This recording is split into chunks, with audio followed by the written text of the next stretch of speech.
got going on here? Let's see. Rogie, want a cookie, buddy? How about another one? Want this one? There you go. What do we got? Who do we got? What do we got? Who do we got? Hey, oh my goodness gracious. Heavy P. Heavy P. Look at you, Heavy P, starting the show.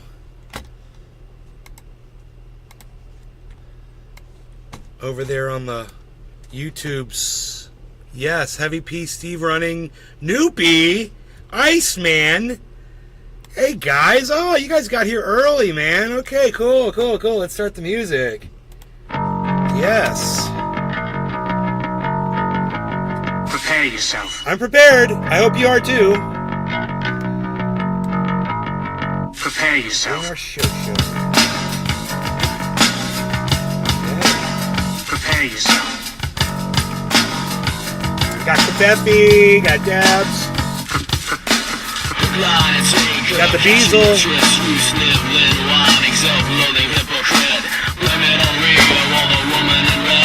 Jesse! Hey! I got my COVID vax today, man. Ow! Vax injured, man. My whole arm is sore. I hate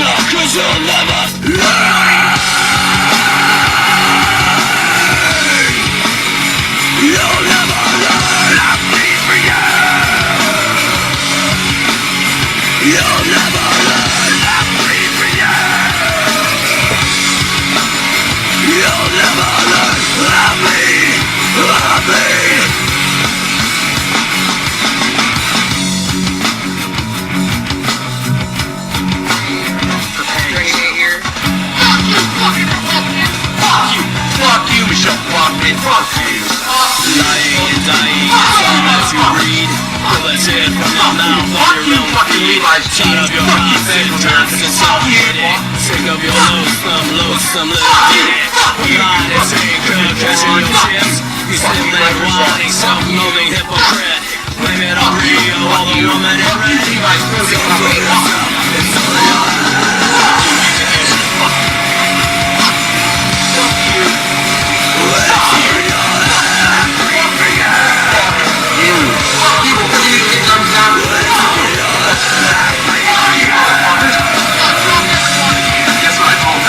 It starts with an F. Bullshit! Fuck you! Fuck you! Fuck you! Fuck you! Fuck you! Fuck you! Fuck you! Fuck you! Fuck you! Shut up. Fuck you! Fuck you! Fuck you! You died. I was like, what are you talking about? This ain't my first rodeo, bro. Billy Bob Thornton. Hello, Trendy! It's Trendy here, reporting in live from Orlando, Florida. Home of Jenny has doubts and all things trendy. We're finding you can hashtag Jenny's on all forms of social media, especially Rumble. If you're not on Rumble watching the show, you're missing all of the free speech that we get over there. You should go join. This is the Ox Project in Orlando, Florida.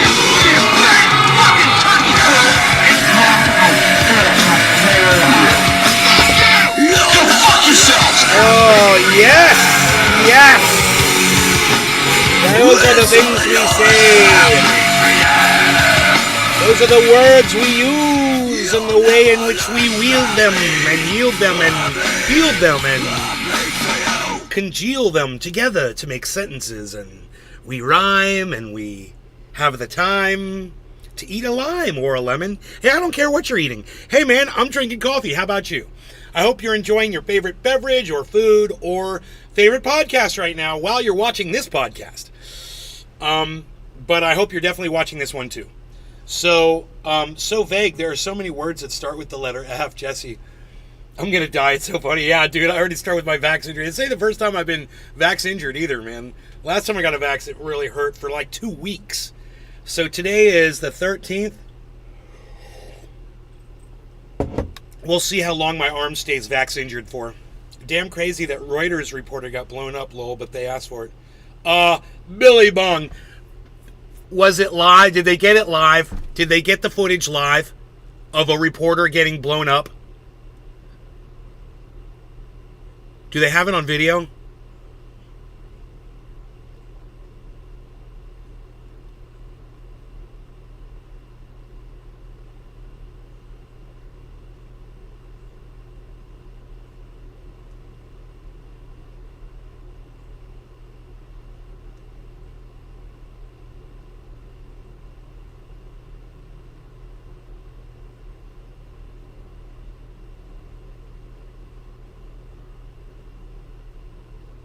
Why does it take so long for an answer? Bro, it's taking you so long to answer me.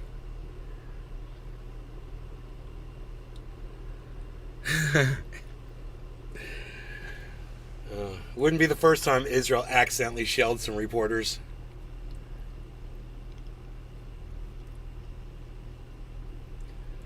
So they killed an American reporter, huh? Was he American? Was the Reuters guy American? That's gonna go over real well. You know what's really funny and interesting? All of the people in the past that you've heard calling people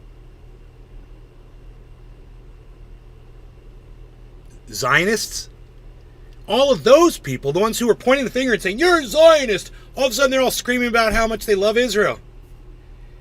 Isn't it weird and fucking hilarious?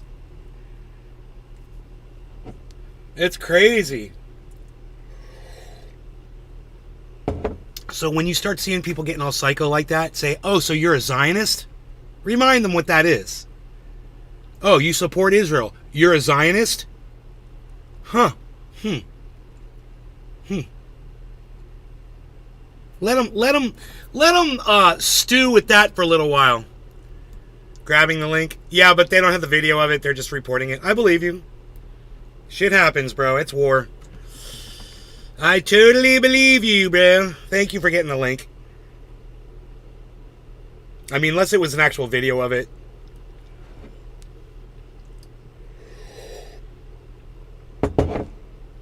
But it's like I said the other day, you don't need to go over there and get yourself killed so I get to see what a bomb looks like. You know, I don't need that in my life, and I don't understand. And you know what, as far as I'm concerned, like you said, Billy Bong Thornton, they asked for it. You know, they took the job of being an international reporter, reporting on war. They knew what they were getting themselves into. They know the risks. They go for it for the fame and the fortune, you know, and the popularity, and it makes them feel good, and they want to get an award. And hey, man, there's risks involved in that. Not my job to sympathize for them. You know why? Because that's not the kind of reporting I need. I don't need you putting yourself where bombs are, missiles are going off. I just need you to tell me about the situation and let me know if there's anybody contributing to trying to put an end to it. I don't need you to stand out on the battlefield and take fucking shots. You know? It's fucking crazy. Israel is real 2401. I don't know what that means. 2401.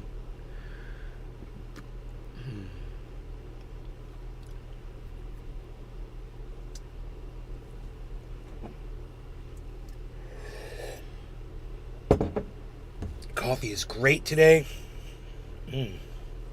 Got my bees chilling. You see him under the table moving around down there. We can make that camera a little bit bigger. I wonder if any of you are watching and you're like, "Nay looks different, but I can't quite figure out what it is." Anybody like that? Anybody trying to figure out why I look different?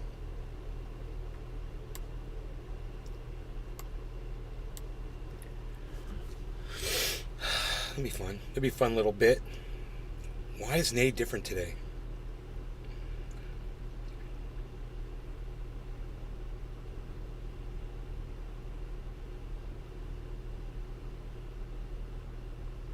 This is what I look like when I check Discord to see if Pinoy or Cyber are there yet.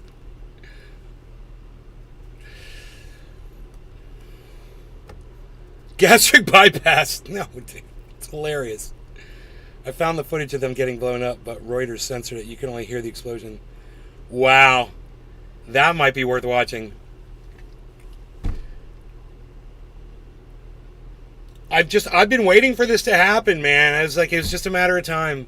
I knew it was going to happen in my lifetime. So when is Israel supposed to raid Hamas? They're already raiding Hamas, bro. This has been going on. This was an immediate response.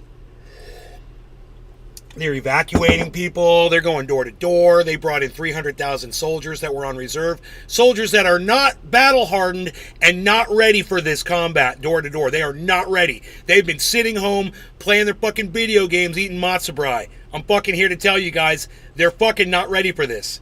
And they're going to go in there against battle-hardened fucking terrorists. And there's going to be a lot of loss of life, man. There's going to be a lot of Israeli soldiers killed. More this time than any other time. You'll see. This is going to be the biggest casualty of war for Israeli soldiers, is this Gaza battle. You'll see, bro.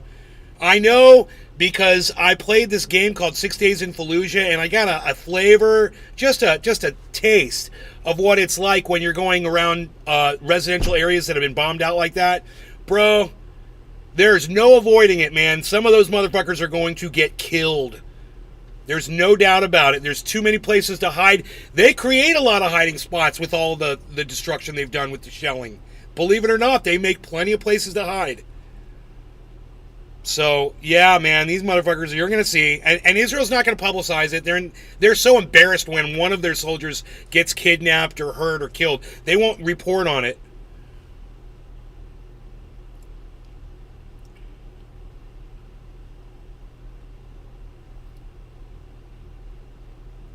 Rod a lot. What's up, Rod a lot? I don't know what MMIW is.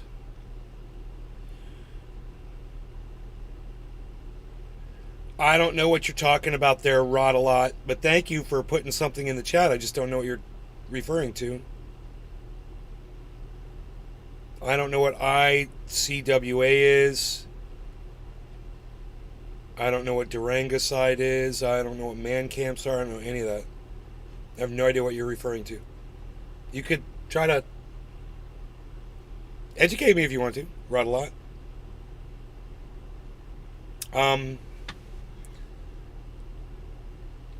So, yeah, no, not gastric bypass. That wasn't it. Okay. Anything else?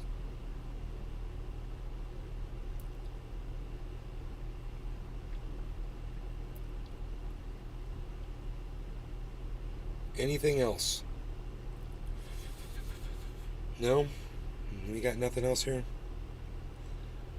Okay, I did wait. I gave you all time to respond, and nobody responded, so. Okay, we're good.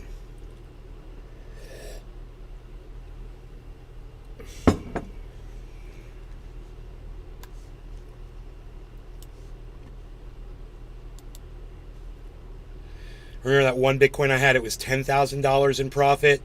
Yeah, now it's only $8,700 in profit. Because that's the way the market works. That's what it does. Okay. What else? Maybe I was watching Day of Rage as hundreds march towards Israel's borders. Holy shit. I wonder what's going to happen with that.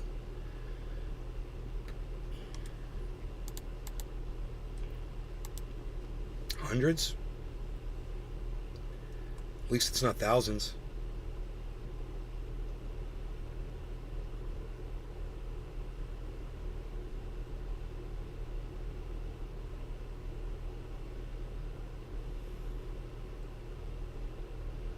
Wow. On Thursday, Jordan's Interior Ministry banned pro-Palestinian protests in border regions, writing in a statement that the Jordanian armed forces are responsible for their protection and maintaining security therein. Dude, man, that's fucking crazy, man. You're gonna ban protests? You're just putting a fucking lid on a simmering fucking pot of water. You're only gonna heat it up faster, man. What are you fucking doing? Guys, man, it's like no one thinks clearly in situations like this, and I don't understand how we get in these situations to begin with. It's like we never learn from anything we've ever done. Humanity. It's like all the books and all the educating and movies and internet, everything, and all the communication, and we still haven't figured out how to have peace on this planet yet. We don't deserve it, man. We do not. If we haven't figured it out with all the tools that we have available, we don't deserve it.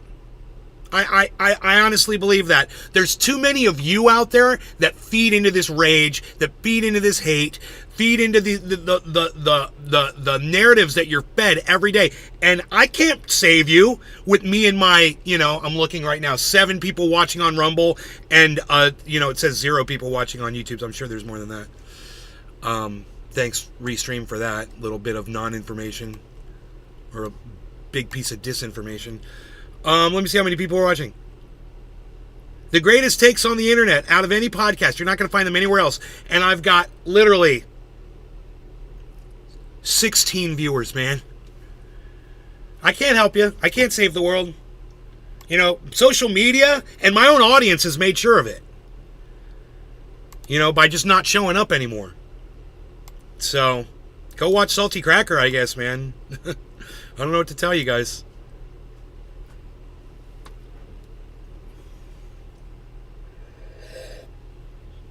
I don't even know why I bother doing this, man. It's so shaming every day to come on here and have such accuracy in the way I paint everything, to have people just turn their backs on me and not show up.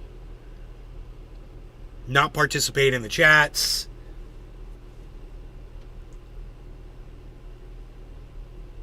You guys just fall off. I don't know what the fuck happens to my audience, man.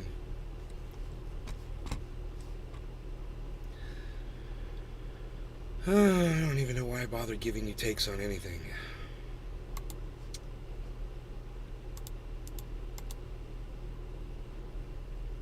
Steven Running. Hey, Steve. Always good show. Thank you, Steve. Thank you.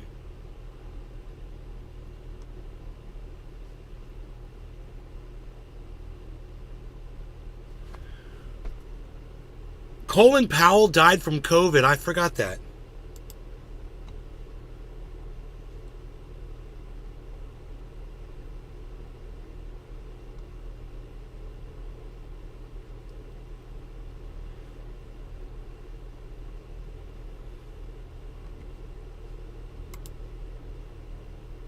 Herman Cain. Advertisement. Lee Konitz. Roy Horn from the he died from COVID, the Tigers guys. Siegfried and Roy. Roy died from COVID. Hillary Heath. Advertisement. Dave Greenfield. Oscar Chavez. Mexican protest singer, died from COVID. Troy Sneed, Grammy-nominated gospel singer, died from COVID. Advertisement. Fred the Godson, rapper, died from COVID. English bass guitarist, Matthew. A lot of musicians. You guys notice that? A lot of musicians died from COVID. You wonder why, huh? It's because they got to go out and do these shows. They got to go out and be around a whole bunch of people. I guarantee you. Norman Hunter, English soccer legend. Louis Sepulveda, writer and journalist. Alan DeVoe, cinematographer. Floyd Cardoz, celebrity chef. Advertisement. Jay Benedict, Aliens actor. Oh, dude. He died. He was in Aliens, bro.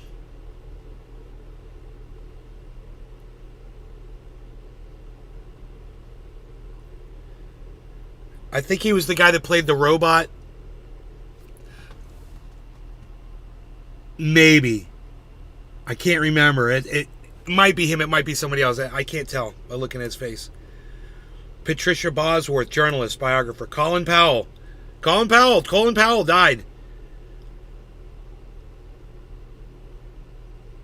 Fucking COVID. Colin Powell. At 84 years old. Tim Brooke Taylor, comedian, helped shape British comedy in the 1970s. He died of COVID. Wyn Handman,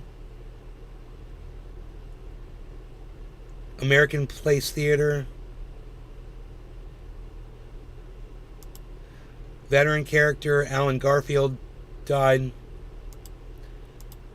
John Preen, folk singer, songwriter, died.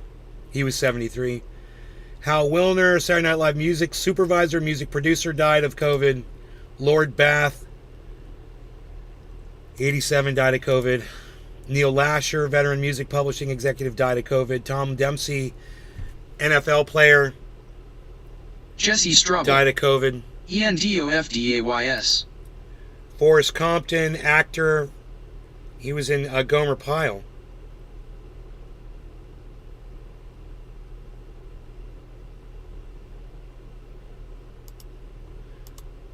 Nick Cordero, Broadway actor, died at 41 of COVID.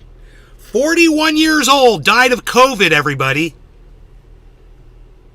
After a 95-day battle with the virus. Adam Schlesinger, singer-songwriter, died of COVID. Ellis Marsalis Jr. died of COVID. Jazz pianist.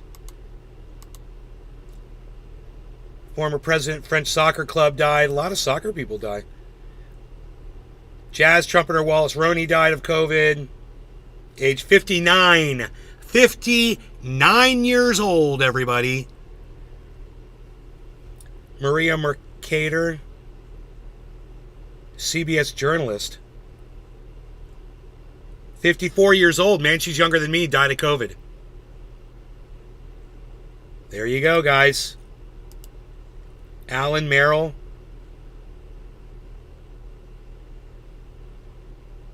He's a singer-songwriter. He died from COVID.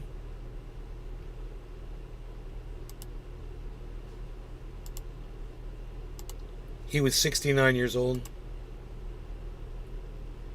Japanese comedian Ken Shimura died of COVID. Joe Diffie, country singer, died of COVID. Princess Maria Theresa, Spanish royal family, died of COVID. Mark Bloom, he was in Desperately Seeking Susan and Crocodile Dundee, died from COVID.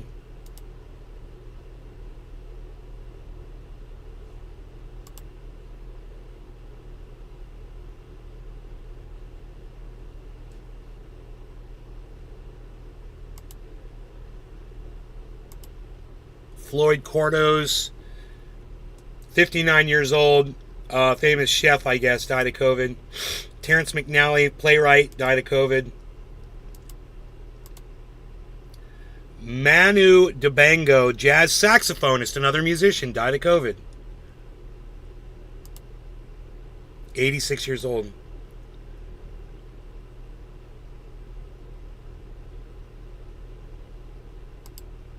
"50 years old, drag queen Nisham Wooden. Lucia Bose, Italian actress, was 89 years old, died of COVID. Lorenzo Sanz, another soccer star, 76 years old, died of COVID. And the doctor who was became famous in China for warning everybody about COVID, he fucking died of COVID. Li Wenliang, that's it. That's crazy, man. Those are all famous people who died of COVID.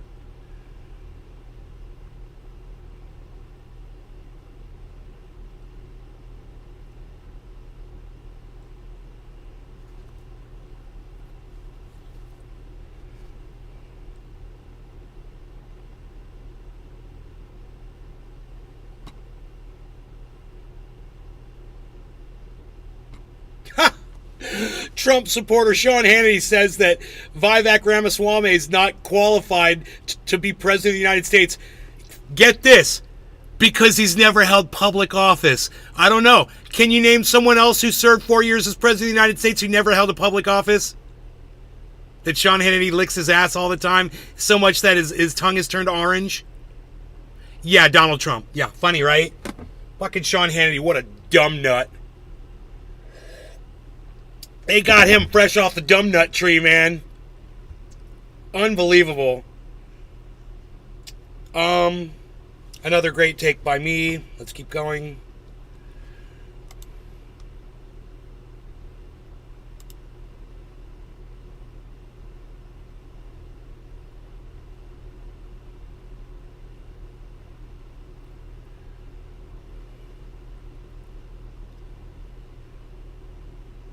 I wonder if this is on video.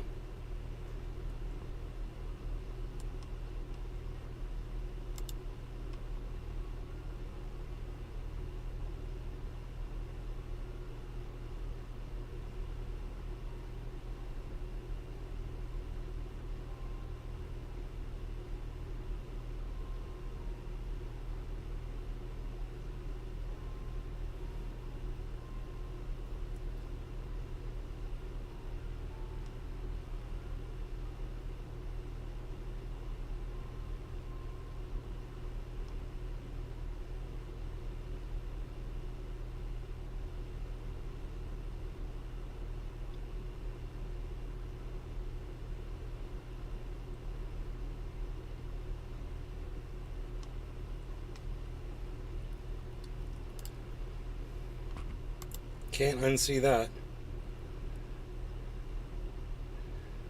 The former owner of Weight Watchers franchises dies. Okay, she looked weird. Oh my god. She looked like she was made out of fucking clone mesh.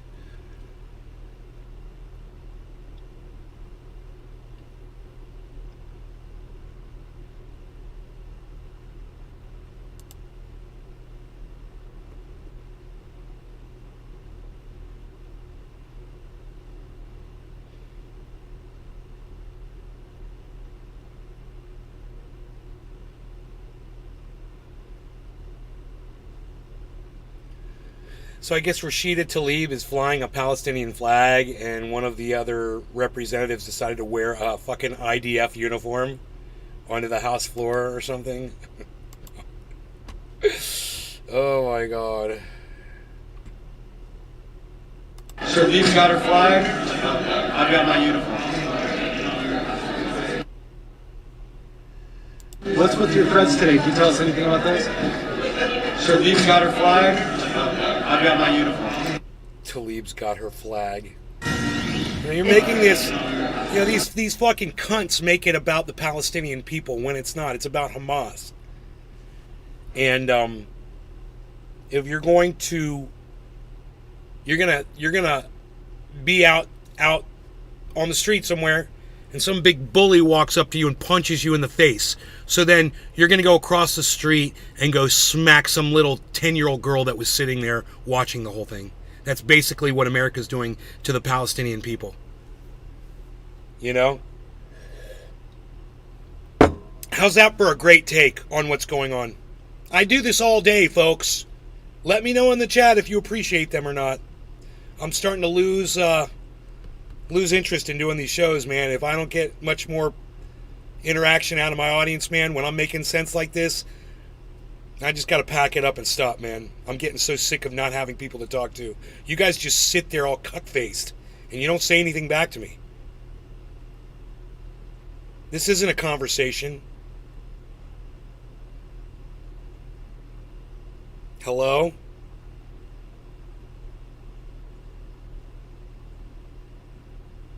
Fucking A, man.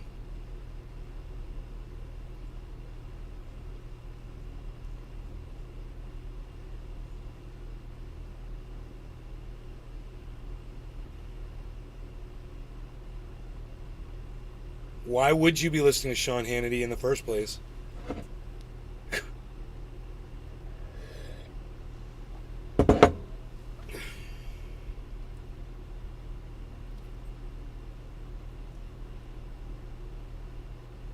I bet you he says a lot of shit that resonates with you, huh? Why the fuck do all of you right-wingers come here? Why do you guys come here to this show? I don't understand. I'd like to have a bunch of people here that see things the way I see them.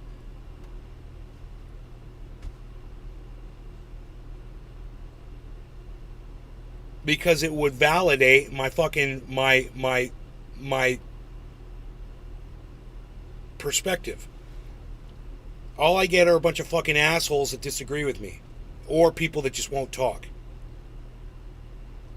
I'm assuming that since you're not talking with me, you're disagreeing with me.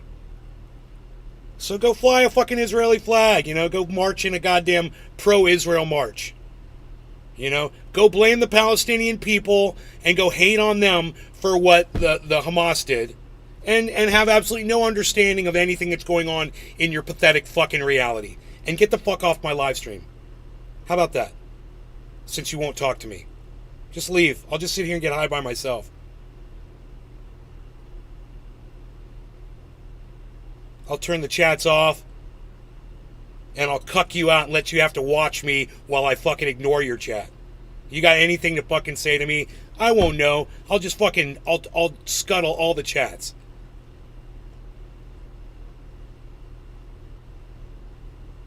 Use it or lose it, folks. Fucking lazy motherfuckers. And if it's too much to ask, leave. Seriously, pack up your shit and leave. Get out of here. Don't come back. Don't look back. Patrick John Welder. There is no way on earth Israel can expect 1 million Palestinians to evacuate in 24 hours. Of course not. It's impossible. Of course not. It's just part of the fucking game. You know? They want to...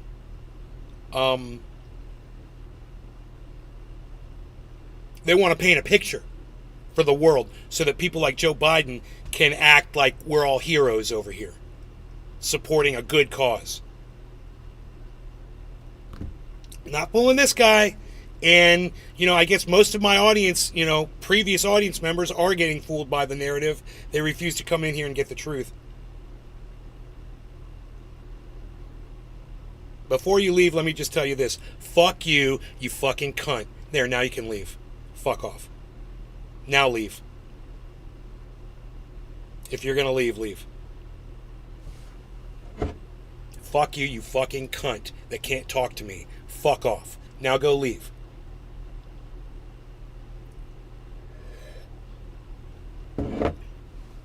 It's so weird. No one left. Why are you even sitting here? If you're not going to talk to me, why are you still watching? You fucking cuck bitch.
I don't know what you motherfuckers are waiting for.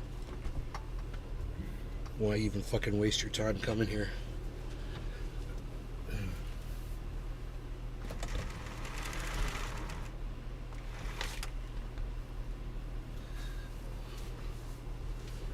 Harley, do you have to be right there?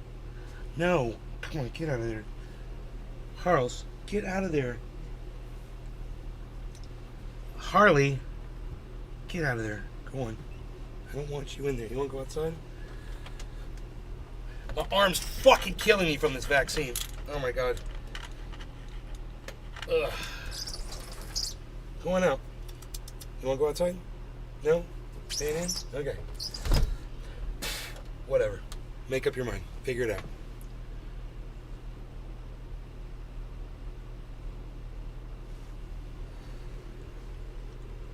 Patrick John Welder. It's not a waste of time when you get better information here than a multi-billion-dollar news network. It's really, it's not even so much about the information as much as it is about just the reality, just the opinion that I give you on what we're all seeing. And I'm going to give you the straightest take that you've ever heard, a non-biased straight take on all of it. I've been on both sides. I understand it all. And the thing about me that's different from everybody else that you watch on the internet is I have no allegiances to anybody. You should love that. People should really appreciate that. No one's paying me. I'm fucking paying you. You know, nobody's paying me to say things. I'm looking at shit. I'm trying to give you the most obvious fucking, hey, Buck Biden, what's up, brother? I'm trying to give you the most, obvious,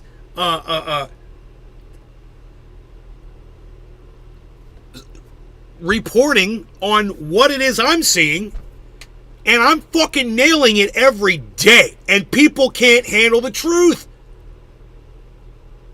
I mean, Buck Biden can. I'm glad you're here, bro. I'm glad Patrick John Welder is here. I'm glad Billy Bong Thornton is here, and Deerslayer. I guess I've got 4 fucking viewers right now. 4 fucking viewers that are talking to me. I appreciate the 4 of you. I really do. Deerslayer, Billy Bong Thornton, Buck Biden, and Patrick John Welder. You know? Only guys that are engaging me in conversation.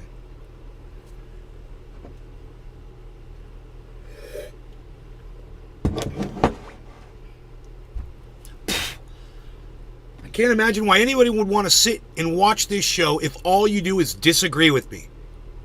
Get the fuck out of here, man. Leave. I'm not here to appease you. I'm looking for people that appreciate this fucking take, man. Not people who disagree with it. I'm not here to fucking debate anybody. You know that. So leave if you disagree with me. You're not going to push me any direction you want. So get the fuck out of here. Just leave. You're wasting my time, and you're definitely wasting your time. Buck Biden, what the fuck's going on? Dude, I give the greatest takes you're going to find anywhere from any podcaster on the internet. I'm going to give you more truth than anybody. I've watched everybody. And I'm telling you, man, there's motherfuckers out there who I love who will not go to certain places, man. I'll go there. I'll tell you exactly what's up. And I might not feel good about it, but I'll fucking go there. I'll give you the take, man. I'll give you the goddamn opinion on the reality of what we're all looking at. And after I explain it to you, you'll be like, man, that makes more sense than anybody. Of course it does. I have yet to find that other person who can't have a fucking narrative. You know, I find great people, but there's always something, you know? There's always something that they cling to. Every single one of them. Every single one. I cannot find a single podcaster to keep it 100% real 100% of the time. And then I'm like, oh, well, let me go look in the mirror. Hey, there he is. Oh, he's a good-looking guy, too. Look at that guy. I would think that there would be at least a handful of people out there who would appreciate that. And all the millions of podcast viewers out there, I think there'd be a good, 1,000 of you that would want to see this kind of fucking content. So understand, Buck Biden, it's frustrating for me when I'm sitting here telling you about, what's going on with Israel and Palestine or the vaccine or whatever, and I'm making 100% sense, and nobody can even respond in the chat. And no one shows up to listen. What good is it? I was watching Destiny earlier today. He had, who knows, when he goes live, 20,000, 50,000 people watching him saying that, yeah, my takes are falling on deaf ears. And I'm like, oh, that's rich. Oh, that's a good one. Yeah, your takes are falling on deaf ears, Mr. Most fucking popular podcaster of our time right now. Yeah, okay. Deaf ears. God, is that what that feels like? Because if that's what that feels like, then I should quit now, man. I should just quit now. If I had 40,000 people watching me and I felt like no one was listening to me, oh, fuck. Dude, I mean, it's okay that I've got 20 people right now watching and I feel like nobody's listening to me. It's okay. Buck Biden's listening to me. Buck Biden is the only person talking to me right now out of 20 people. It's all it's about, brother. You and I don't have the same view on everything, but who the fuck does? Oh, I'm not talking about having the same view on everything. I'm talking about keeping it real with yourself and keeping it real with everybody around you. You know, there's things, there are opinions there we're going to fall on different sides of the fence on. That's understandable. But it's when you have a blind spot and I call you out on your blind spot and you just run like little Chicken Little. You run. You can't handle the fact that I pointed out the fact that you've got a fucking narrative, that you're a hypocrite. You know, oh no, he called me out on that, blah, blah, blah. I can't listen to him anymore. You're starting to put out videos exposing people that tell the truth. That's good. Everyone has lost it these days, bro. I'm telling you. Ben Shapiro, all of them. Dude, Ben Shapiro's always been a fuckstick. What are you, crazy? Dude, Ben Shapiro has never made sense. You got 10 in here now. Yes, that's what I mean. You need to be able to face up if you're wrong. I agree. Dave Campione. Hey, Dave, what's up? Buck Biden. Ben Shapiro is a fucking cuck bitch. I mean, he's a right-wing nut job piece of shit. God forbid somebody supports the Palestinian people. You know? Yeah, they do have large audiences. But what's that say about human beings in general? It says that the average human being that's watching podcasts out there is a fucking idiot. And I can prove it. Go to Kick and go see all the people that watch Dan Bongino, who makes no sense whatsoever. And all of his audience are losing their shit because now all of a sudden they're finding out that he's a Zionist. Wow, boy, that does not go over well with right-wingers. It doesn't go over good with fucking white supremacists. Oh, boy. You know, Christian nationalists, they don't like that shit. It's funny, man. They're losing their shit. Oh, my God. I was laughing and laughing at Dan Bongino. What a cuckstick. What a cuckstick that motherfucker is. You know, the cancer left him because the cancer got fed up of his fucking toxic ass. Nobody's got takes like these. Nobody's got takes like these. Nobody's going to say that about Dan Bongino's cancer. Except for me. Why? Because I'm the greatest that ever was on the internet, man. I'm the greatest that ever was. You guys know you love that fucking shit I just said. So stick around, man. Get the fuck in here and quit being cunts that leave this show. Man, I'd love to just have Chuckles at the door. Everybody that came in through a turnstile, stuck in here, and then you want to walk out, you gotta go past the Chuckles gauntlet to get out. Yeah, that would be great. Go say goodbye to Chuckles first, man. Then you can get out the door. I don't even know who John Preen was. Deer Slayer. I'm so sorry, man. I know who Dunham Town is. Roger Whittaker, but I don't know who John Preen is. I'm sorry, man. I'd never even heard of him before. Play the Fuck You song, says Buck Fiden. We already played the Fuck You song. You want to hear it again? We can hear it again. You want me to turn it up? Oh, I gave you a thumbs up. Prepare yourself. You like that? Too late, Metro. You just sent alive on Palestinians in New York City striking for their message. Sent alive. Oh, striking? New York City striking? Right on. Thank you, Chula.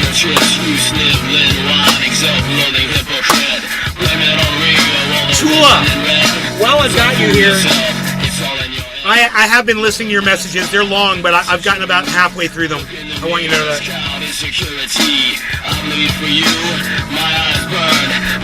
I love listening to your messages, by the way.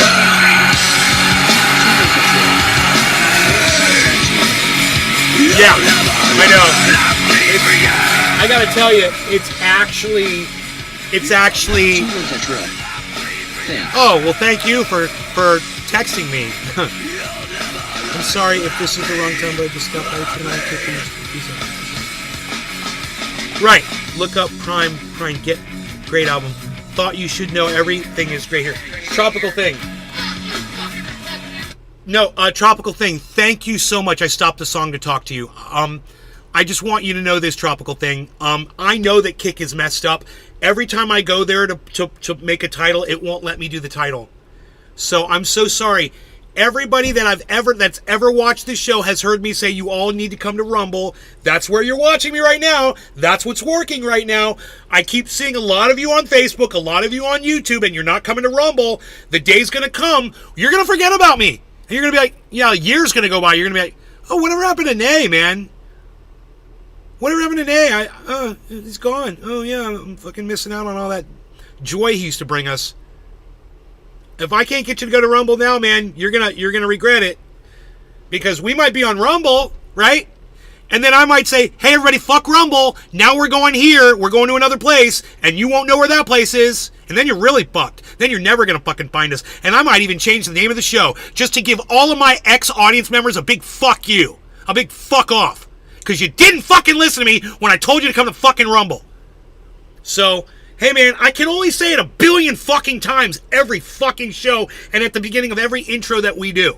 Come to Rumble, you're missing out. It's the free speech capital of the world. That's where you gotta go. Come to Rumble, Nays Garden Rumble, download the app, come to Rumble. I'm fucking sick of hearing myself say it. And if you're wondering why I'm so fucking worked up today, it's because I got my blood pressure medicine. Yeah, I got my blood pressure medicine, so I can scream and yell and get fucking pissed off again. I don't have to keep myself so calm. All these competing platforms, that's what's limiting the speech. They have diluted all the platforms. No. Dilution of social media is good. We want that. The more social media platforms, the better, bro. There's a lot of people out there, and there should be a lot of platforms. There should not just be one space for all of us. Fuck that. No. Competition is what keeps social media fluid and growing and getting better. If they're not competing with each other, we're just going to be advertisement after advertisement after advertisement. Oh, there's a post from someone I follow. Advertisement. That is all I'm getting now are these fucking ads. I'm telling you, it's only going to get worse. I block every single advertiser on Twitter. I block every single one. I see an ad, I blur my eyes, and I just hit delete. I don't even look at their name to shun them. Carl Best. People do get lost. Cheers no law regarding cannabis. Bro, look, we all have brand names, Buck Biden. We all have brand names. It doesn't matter. If we stick to our brand names, there should be no problems finding this shit. No problems at all.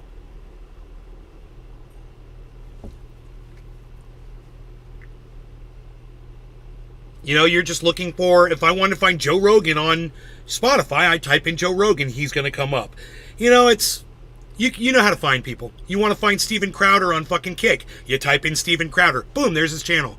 I mean, people are that lazy. Fuck them. I'm sick of lazy kids today. Fuck them all and let them miss out. Let them go watch Gang Gang, Hearts, Gang Gang. Let them go watch that shit and let us stay educated, you know, and in the know. I'm known for buck fighting Babu. Babu.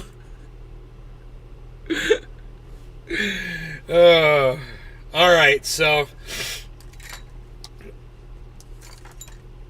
anyway, I put a little triage oil on my vaccine injury, and I'm feeling a little better. It's still sore. We'll see how many days my arm stays sore for. And I'll let you know. It's happened to me once before, and I will let you know if I stay injured. Absolutely. Like I said, I ain't got a fucking narrative. My narrative is the truth. You know? Those of you who want the truth, those of you who appreciate it, with a little bit of screaming, a little bit of blocking, a little bit of good times, a little bit of music, a little bit of shit talking. A little bit of mom! Kevin Monaco. You've come to the right place. Hi. Mom's gonna be pissed! Alright, that's one of my favorites. I love saying mom's gonna be pissed. It's so funny. Kepper! Kepper. My Beezles. I know, I love you, Beezle. I love you, Beezle. Alright, so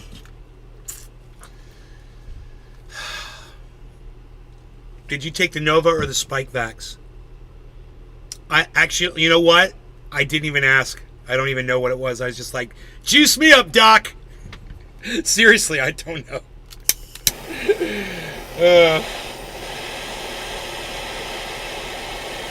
Put the paint in. I'm all ready. Get me all vaxxed and ready for my... I'll go out and party, man. I'm ready to go to bars and hang out.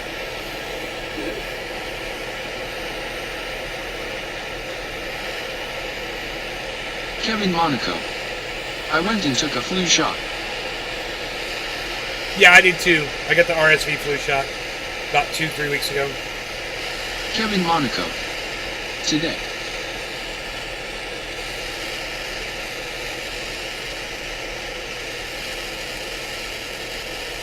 Is your arm sore like mine is?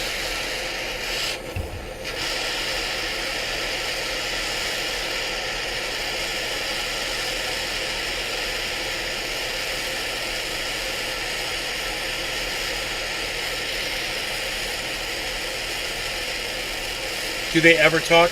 Yeah, WHG, WH Grandpa people, they do come in, and I always promote it over on his last truth that he puts up.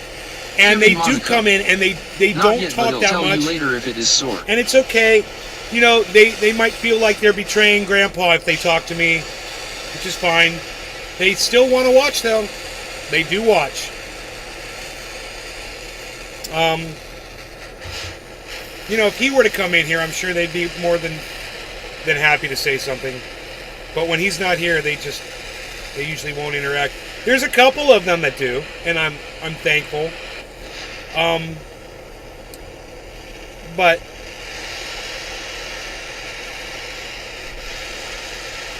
you know, they don't like a lot of the things that I say, and I don't blame them. You know, you're not going to like the things I say, man. If you believe everything that you're reading on Truth Social, you're not going to like everything I say. Guaranteed. I've had some people come in and just say some of the craziest stuff to me, where I'm just like, come on. I mean, the one the other day, we had stated that, you know, I was 100% Ashkenazi Jew by blood. Not my fault. Sorry to all the Palestinians out there. I had nothing to do with it. And she made the comment, somebody in the chat made the comment, oh yeah, I read that, you know, Ashkenazis, that they are Nazis. That's why the last four, you know, the last four letters of their name, Ashkenazi. And I was like, where did you get that from? And she's like, Justin Q, he knows everything about everything.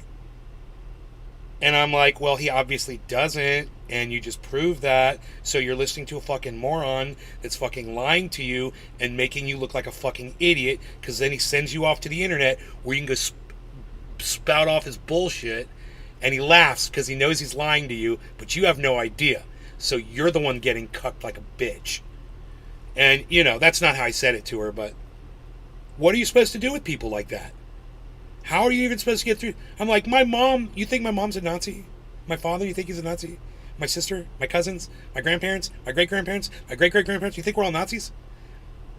You know, we were driven out of Russia, dude. Are you fucking kidding me? You think we're fucking Nazis? What?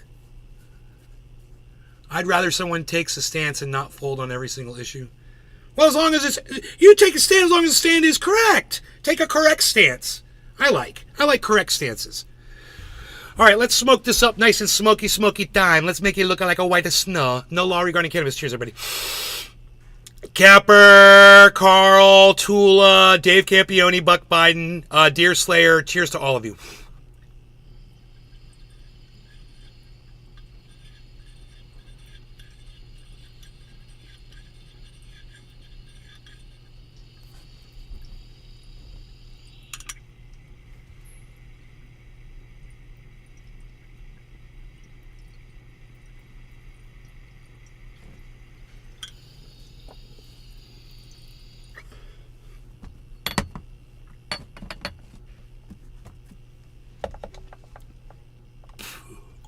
I just started sweating. I turned the fan on, but I'm like, I gotta blow smoke creams first.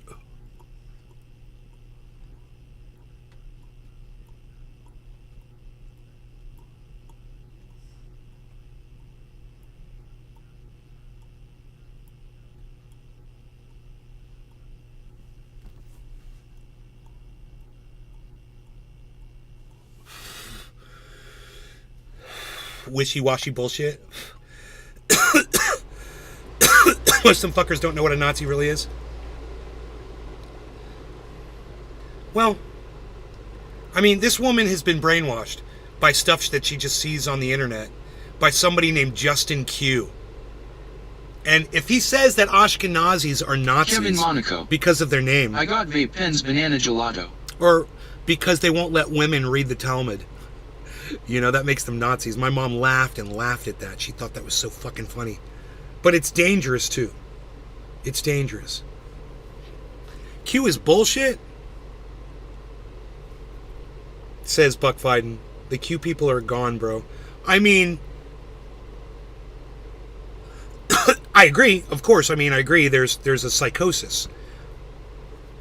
But how do you explain the popularity of a show like Tronanon? Are you into Q? I know about it. I mean, I know that it's a bunch of nonsense, numbers and dates and Kennedys and Trump this and that, and it's all just shit that people make up, and these guys at Tronanon feed into that, and then they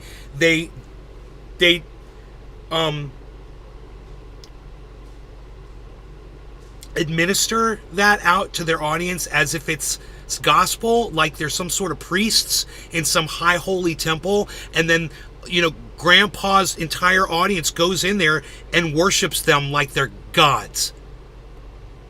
And I'm like, there is a psychosis here, and I mean, I can see it. Billy Valentine can see it. Some of my audience members can see it, but they won't say anything about it. And then one of my audience members, you know, hippie chick, she just runs over there and starts hanging out with them. You know? I'm trying to talk sense to them. I'm trying to let them see. I'm trying to hold up a mirror so they can see. Have T seen Grandpa lately? No, he's mad at me. He probably caught, you know, some wind of some of the things that I say in here. In your lives. Yeah. No, I mean, I tell it like it is, man.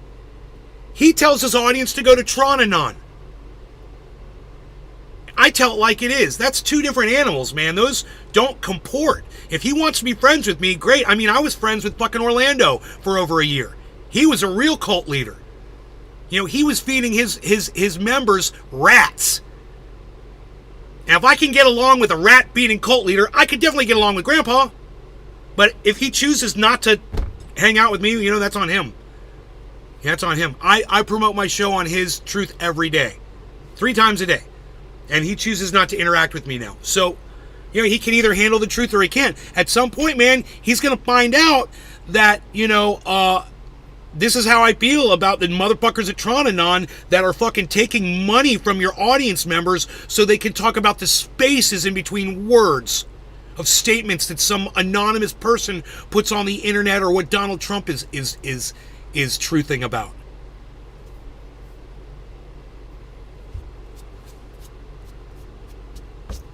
You either come here for the truth or you fucking leave.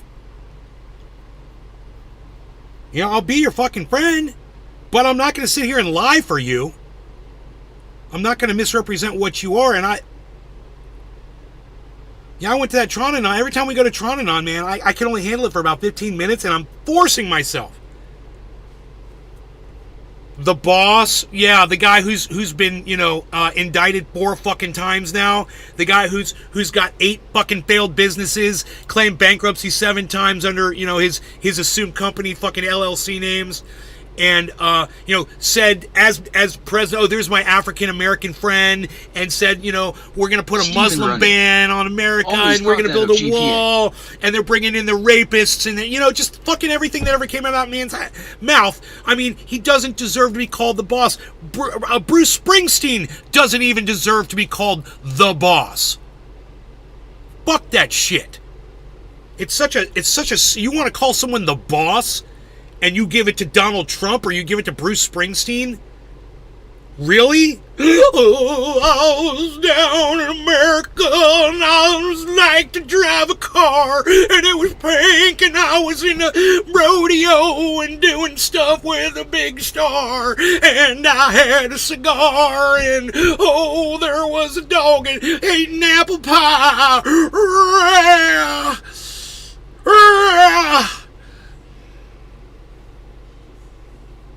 The highway's driving broken down the last Jasper Drive. There's no place left to hide.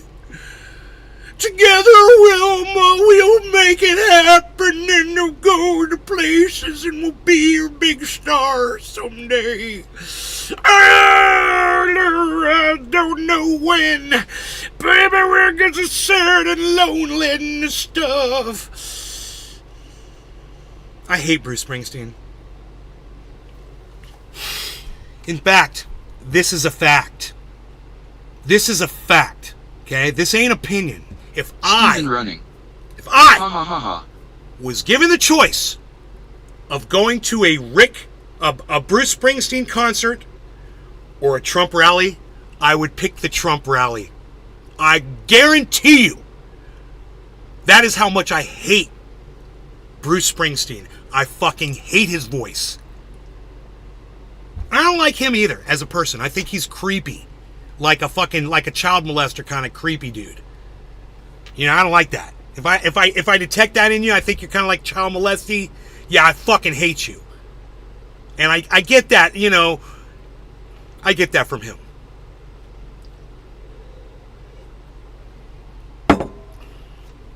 The highway's very broken,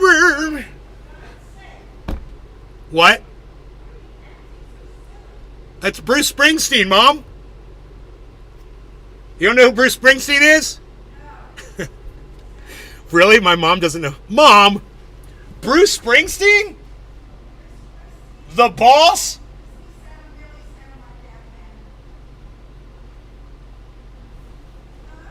What's his big song? I don't even know. I can't even think of a big fucking song from him.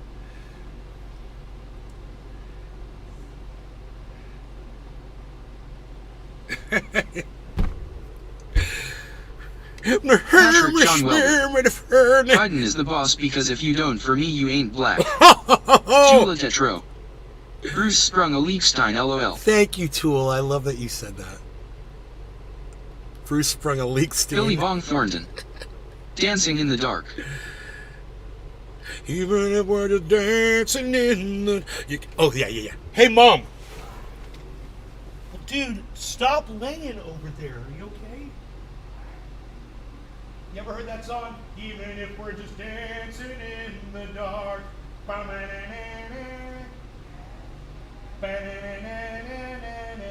You can't start a fire.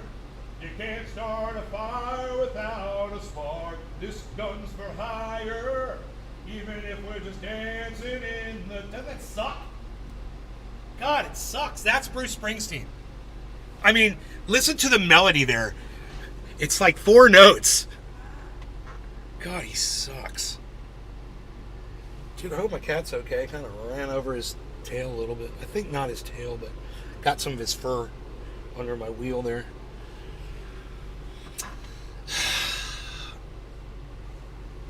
Patrick John Welder.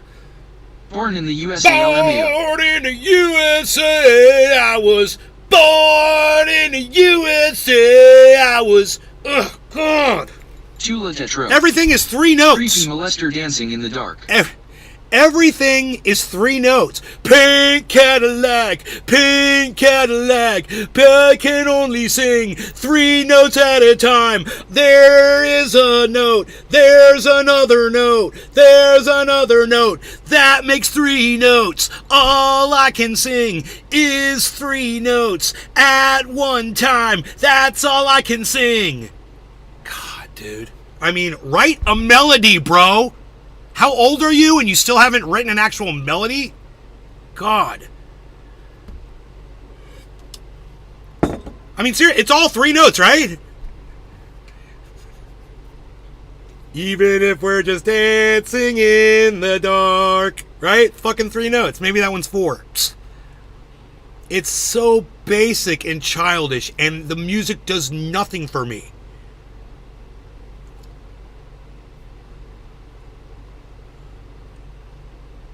And, you know, some of my favorite people in the world just think he's the greatest thing ever. Musically, oh, he's a storyteller. He's the one of the greatest storytellers of our time. Oh, yes, the stories he told.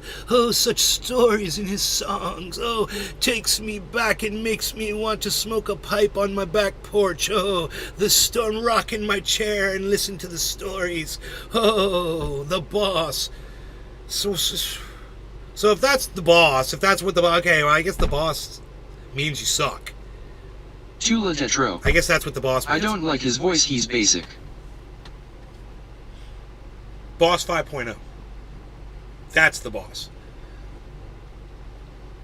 You guys want me to murder another song by him?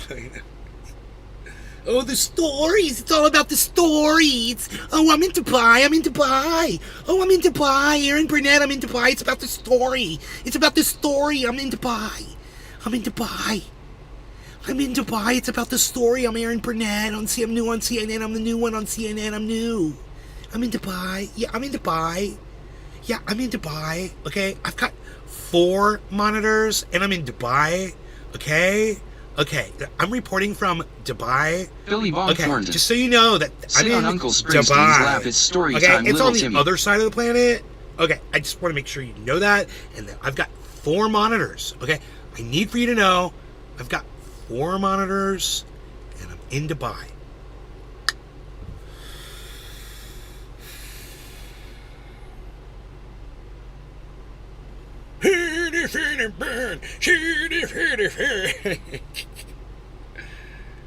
Sit on Uncle Springsteen's lap, story time. I know, right? Billy Bong, right?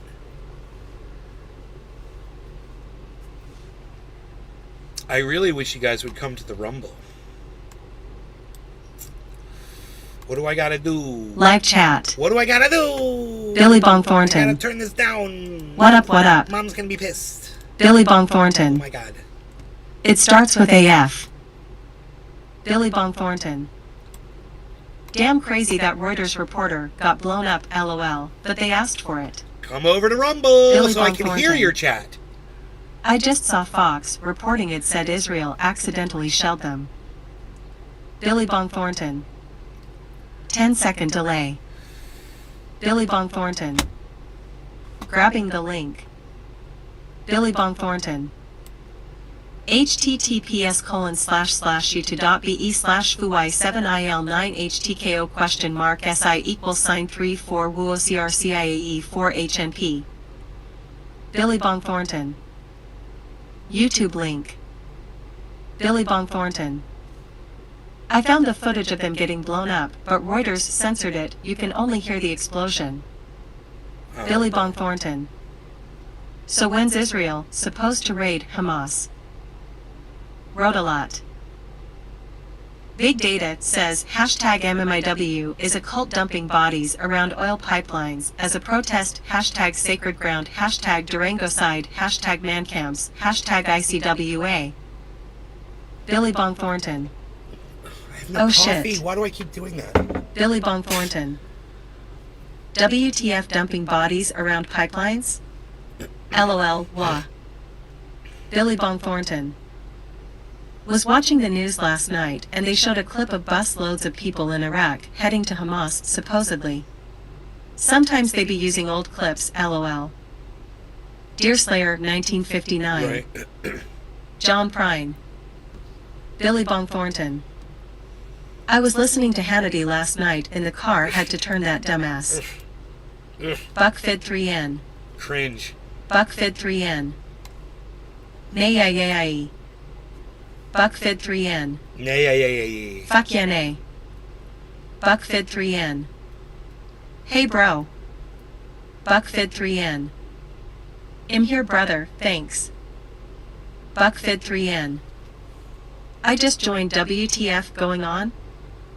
Buckfid 3N. Yes. Buckfid 3N.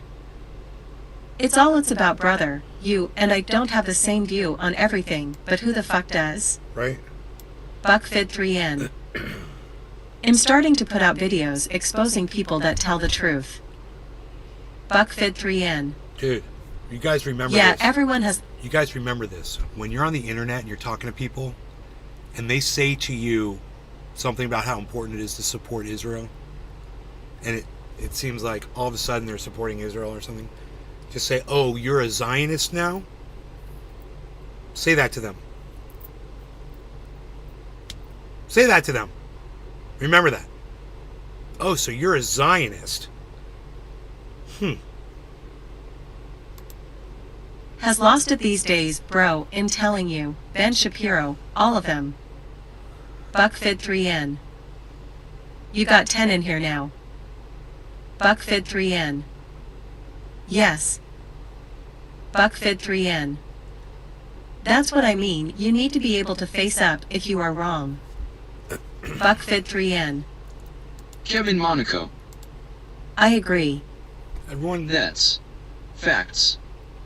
David Oh. Campione. that's not going to work. Yo-yo. BuckFid3N. Number one sign of someone that is a little bitch. BuckFid3N. Yes, but they have such large audiences. I That's can't the fix problem. it. That's funny. That BuckFid3N. link's not going to work. I know, bro. David Campione.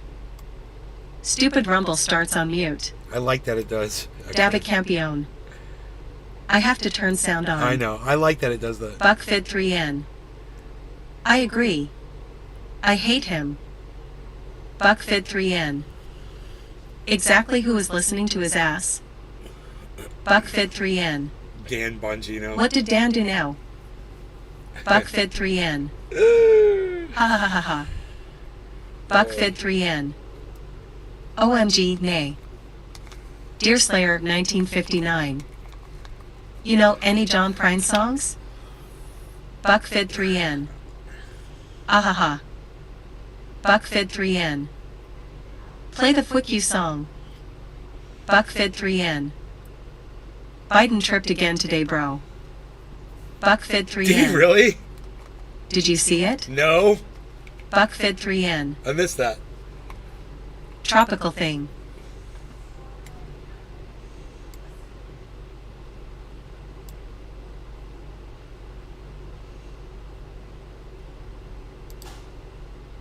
Tropical thing.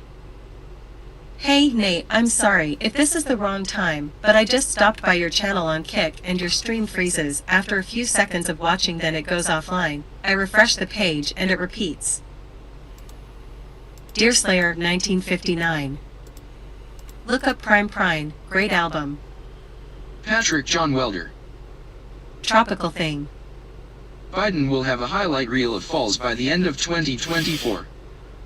Thought you should know, everything is great here. BuckFid3N. BuckFid3N. That's fine, brother. BuckFid3N. Rumble. BuckFid3N. Cut the apron strings from YouTube. BuckFid3N.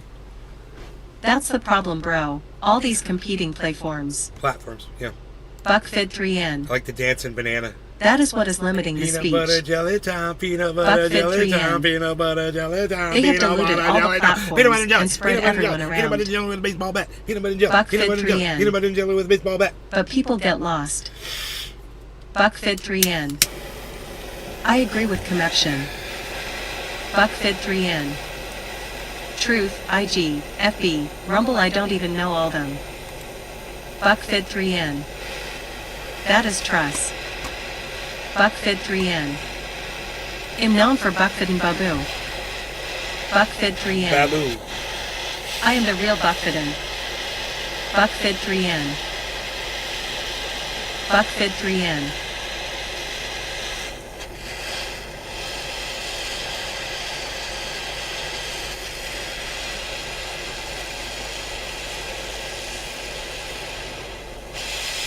Russia won World War II, right? Facts. For us. We should be forever in their debt. Justin Jefferson. What's good, Nick? Hey, Justin. Oh, that's right now. Hold on, baby.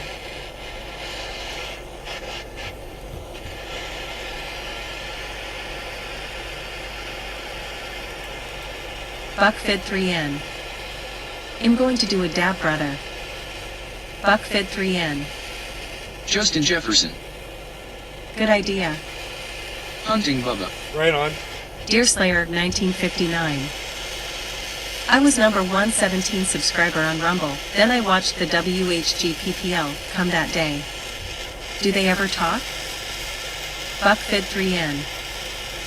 Real. BuckFed3N. They are a rowdy bunch. Deerslayer 1959. Cool. BuckFed3N. They need the ringleader Real WH to talk. BuckFed3N. These Oh, cuts he's that doing change their minds podcasts like the now. direction of the wind are mindless zombies. BuckFed3N. I would rather someone takes a stance and not fold on every single issue. David Campione. Russia 1 WW2. BuckFed3N. Ha ha ha. BuckFed3N. Ha ha ha ha ha. Deerslayer 1959. Most them fuckers don't know what a Nazi really is. BuckFed3N. 22. Not everyone is, or can be correct all the time, Hour but 22 it's the minutes. wish-washy bullshit where they don't have the balls to say what they want. BuckFed3N. I lose all respect at that point. BuckFed3N. Q is bullshit. BuckFed3N. The Q people are gone, bro. BuckFed3N. Are you into Q, nay? BuckFed3N. I know all of that stuff. Yeah, that's what I mean. It's a tangled web of shit. BuckFed3N. It's like a game. They like tell you- building upon the I'll narrative. tell you what it's like, bro. Okay? Cults prey on people who are weak-minded. No law regarding cannabis, everybody. Cheers. It's a cult technique. And I wouldn't say that it's completely a cult because people don't have to send their money and go live there and do all that shit. But it's the beginnings of one for sure. Cheers, guys.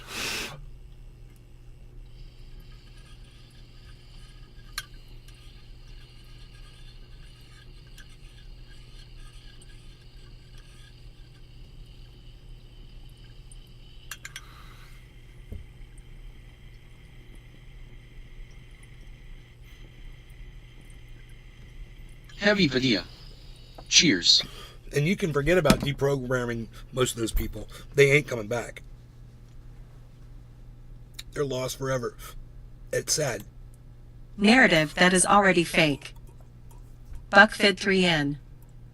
YESSSSSS. BuckFed3N. It's wild, bro. BuckFed3N. I see it clear as day. BuckFed3N. What's interesting is when members look at each other and find other beliefs that other members have that are different than their own, and they realize, wait, you're a flat earther? Wait, you believe that that Kennedy is still alive? You know, and then there's complete disassociation from that so that they can all get along. So they have to deny the reality of their situation to make it work. It's a giant level of deniability of I wish I knew the word to use. It's a disillusion, not disillusion. It's a delusion that you're all on the same page, and you're not. You're lying to each other. You're lying to yourselves about how each other feel. And as soon as they start to make sense of it, they just disassociate. You know? There's a hawk back there. Man, I'm sweating. I'm sweating so bad. I don't know what is going on. Holy shit.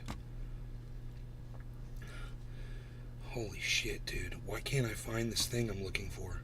Here it is. Oh, I see. I'm really Buckfed3N. high. That's what's up. ID 3N. I was all confused there for a second. It's like they enjoy building the story. Story. It's the story. Buckfed3N. It's about the story. I'm in Ha, ha, Dubai. Okay, I'm in Dubai. Buckfed3N. It's the story. I'm Aaron Burnett. I'm new. They are all whacked out, CNN.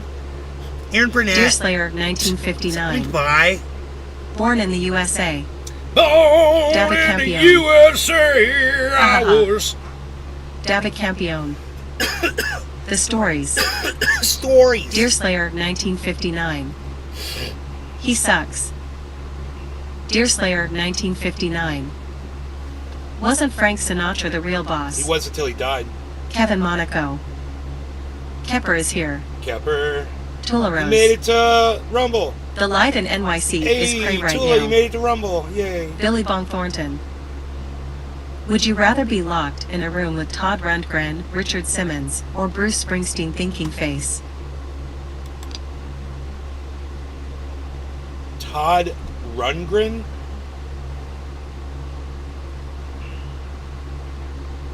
I think Richard Simmons is cool as fuck, dude. I take Richard Simmons. Richard Simmons. I love the guy. I think he's fucking awesome. So, just tell me what hurt you when you were younger. I just want to know, where does the pain come from? I've been watching some of your podcasts, and I know that you're just really hurt deep, deep down inside, and I want to get to the Tula bottom of that with you. Richard Simmons 2. Tell me where it hurts, Nay. Tell me where it hurts. We're gonna fix you together right now. We're gonna be strong. We're gonna be so strong together. You and I.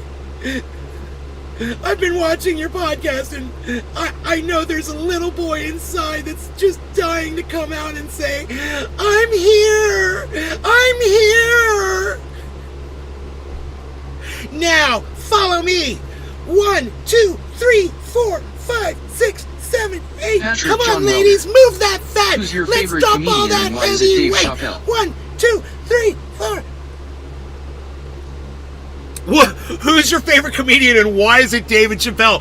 Might be the greatest question I've ever seen in my entire life. Bro. That is the greatest question I've ever seen in my entire life, I believe. Who is your favorite comedian and why is it Dave Chappelle? Because he's just funny, it just drops off of him. Like fruit, like ripened fruit. It just falls off the tree, bro. He could just sit there. You know?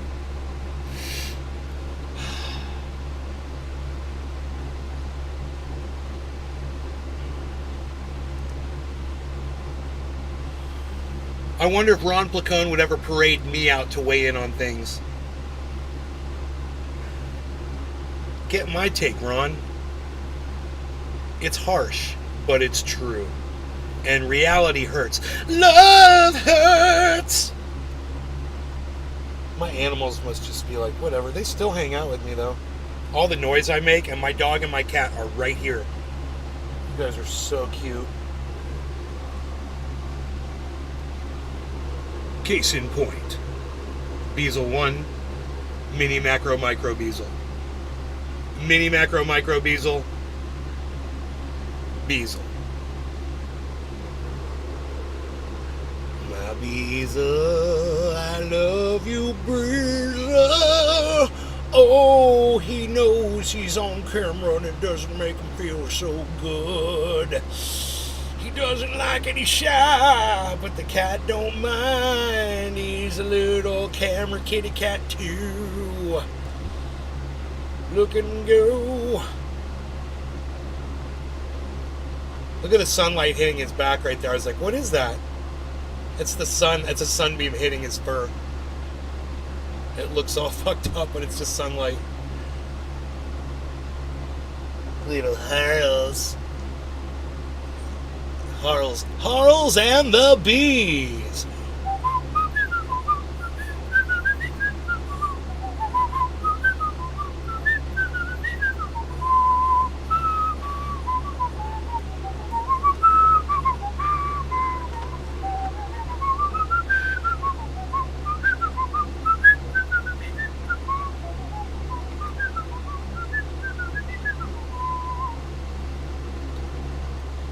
Leave it to Beazle. What? Leave it to Beazle? Dude, I've got Kepper.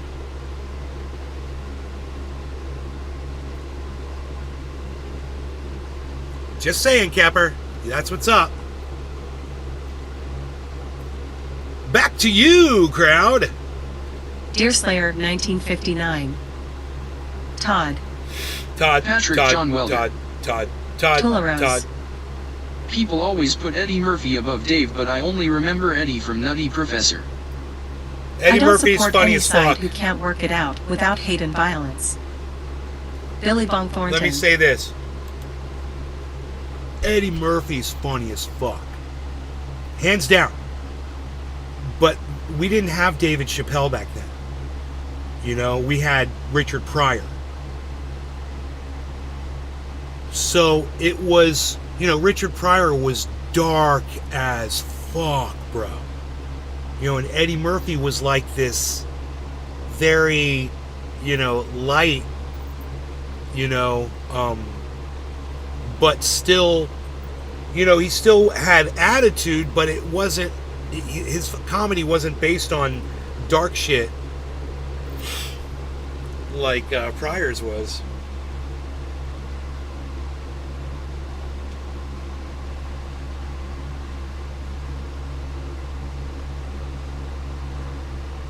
I mean, Richard Pryor's comedy, some of his stuff consisted of talking about crackheads getting hit by cars out in the street.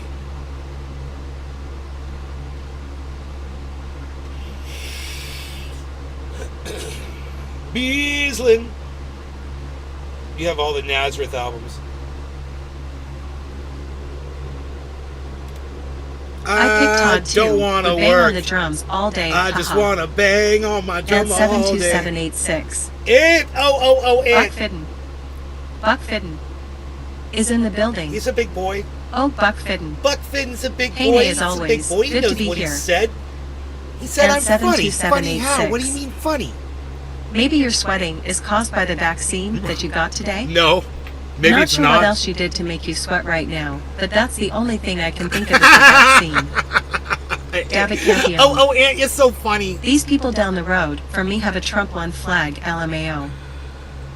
Billy Bong Thornton. Long live Richard Simmons. I'm a pony. I'm a pony. And 72786. I'm a unicorn. Ha ha ha ha ha. I'm a beautiful Deerslayer rainbow-colored unicorn. 1959. Chappelle Williams, Murphy. And 72786. Beazle over there just Beaslin. Beaslin, little Beaslin. Deerslayer 1959. Beaslin all day. I have all Nazareth albums. And 72786. I have all Nazareth Eddie Murphy albums. has a new Christmas movie coming out on Amazon Prime All December the 1st. Nazareth albums. And 72786. Don't forget about the old Cat Williams, LOL. Plus, we have a new up-and-coming comedian. His name is Matt Rife. He is super funny. Subscribe. 0/200. What it do, what it do.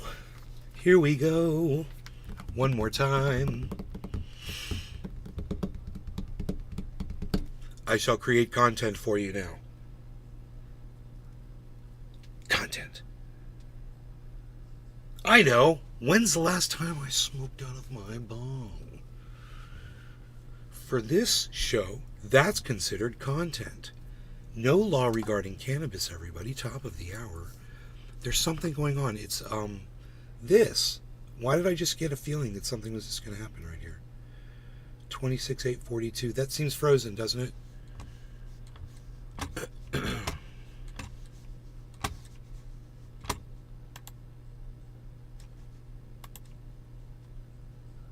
Jungle love, it's driving me mad. 26/8/42/55. Holy shit.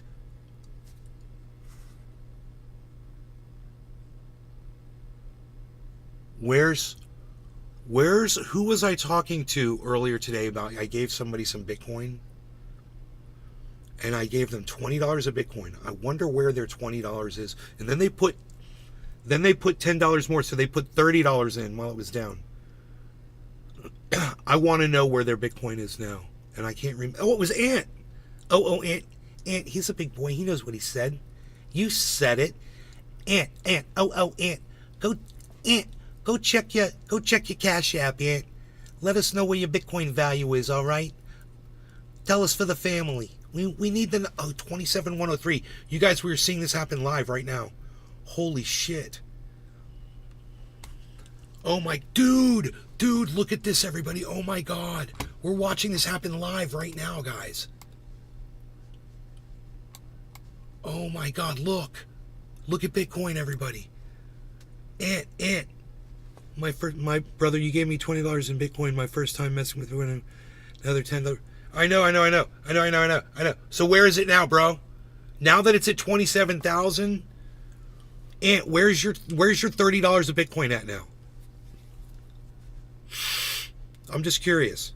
Is it like $30.50 or you guys look at this spike. Are you seeing this?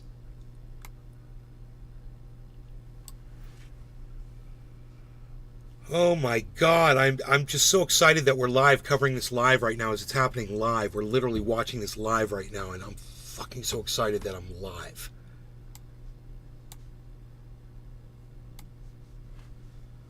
Bro. I'm live. Capturing this live. Dude, look at this spike. And you know what it was? It was a double bottom that caused this? I can't remember. A big W formed. I saw it earlier and I was like, that's a double bottom, man, isn't it? But we weren't live. I was just looking in between shows. Holy shit, guys.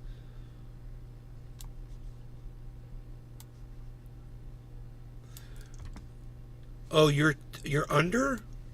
The $30 was at $29.26. Now it's at $29.50. How is that possible? Maybe you didn't get the full amount or something, man, because it's up. It's up so high right now. I think it would be more than that.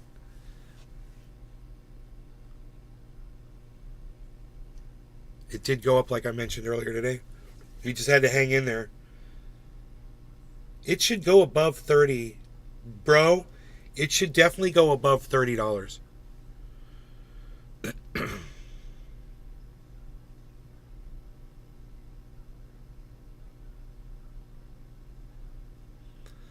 But this spike is insane. We were at 26,850.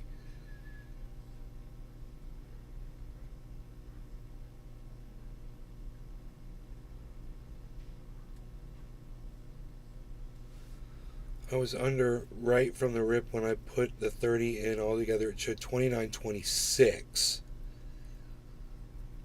Now it's back up to 29.50. Okay. Well, I think it's going to go up more, bro.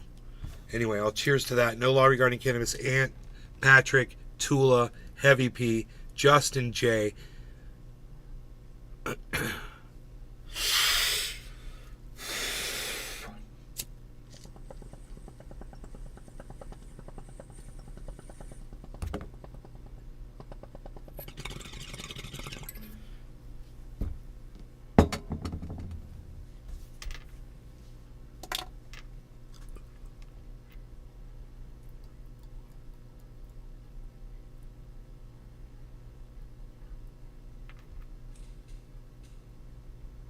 If all I did was sit here and smoke the whole time, I think my viewership would go back up.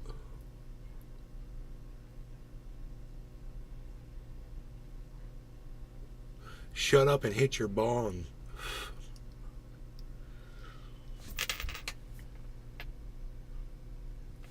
Hey, man, where's my trippy backdrop at? Psst, unreal. Nobody's even not doing the trippy backdrop anymore, palsy. What are you even not doing? You're not doing that, that's for sure. You're not doing it. Because if you were, I would see that you was, and you're not. So there you go. So, these mangrove orchids right here, guys, they're starting to kind of spring up a little bit. I believe this is one right here. And there's another one, I believe, right here. There's a whole row of them that I put in out there. They're big ones like that, but they're kind of wilted down. But not wilted, just kind of, you know, haven't sprung up yet. And the centers are starting to perk up. Oh, no, that's not one of them. That's something else. That's this one plant that's coming out of the ground here. I don't know what it is, but I've just let it grow. I could pull it out. But I think it's like a legitimate plant, like a tree.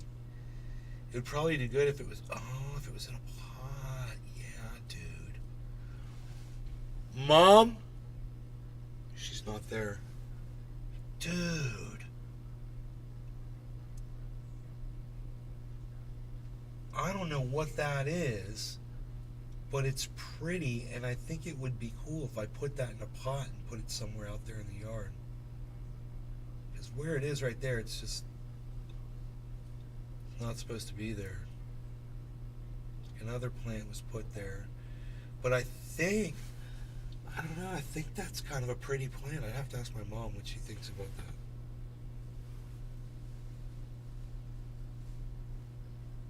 It's not a weed. It's a broad-leafed, almost like a palm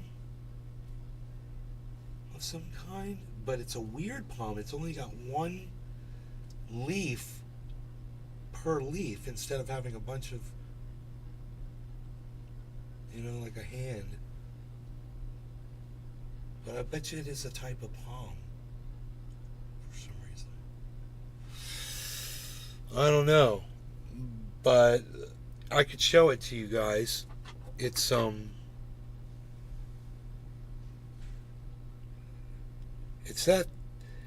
tall motherfucking thing right there.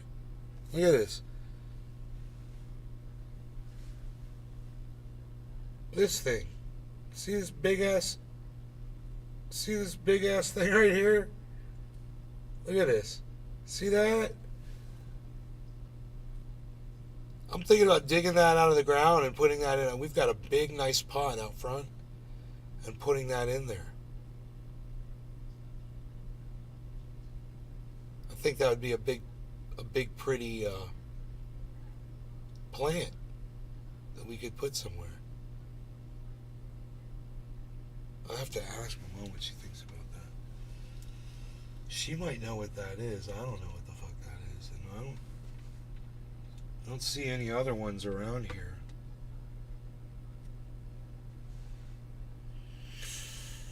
Per se.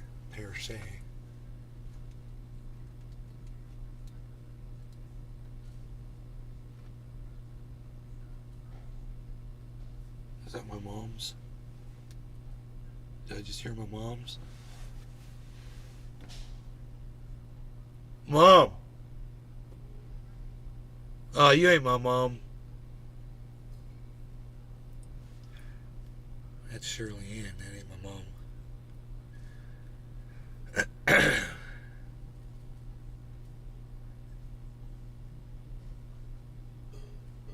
Dude, look at the giant drop. It dropped right back down to where it was. 26,900. What are you doing? Bounce back up, young Bitcoin. $20 at a time. $36 now, up from 900. 33.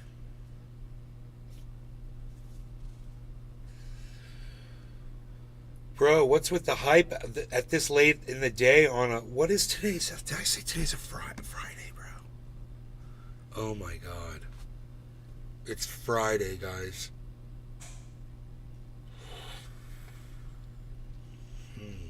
This could totally reverse. I hope it does not. I need more coffee. Stat. I need watermelon. Stat.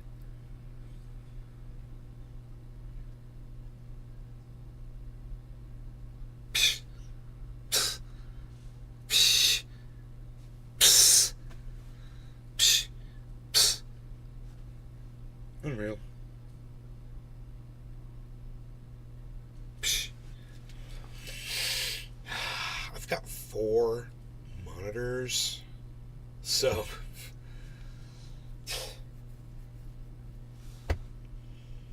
yeah.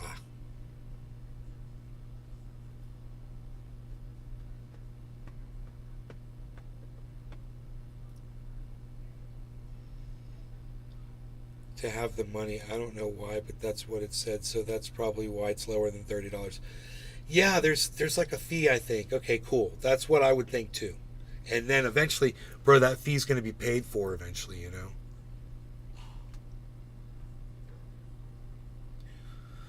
I'm guessing they didn't charge you because you sent me my first Bitcoin, but they charged me out of my bank, adding the extra $10. No, I'm sure there's a little bit of a Bitcoin fee for me to send you Bitcoin. I don't know what it was. I can go look. You want me to tell you what it was? It's going to be, I bet you it's going to be less than a penny. But we'll find out. Because I really don't know.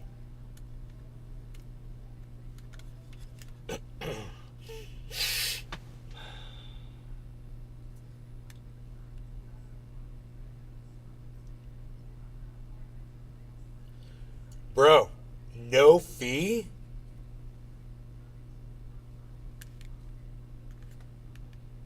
There's no fee, bro, for me at all.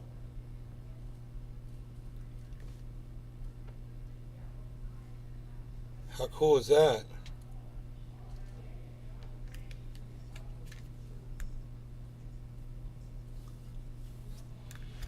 $26,898. 26,9.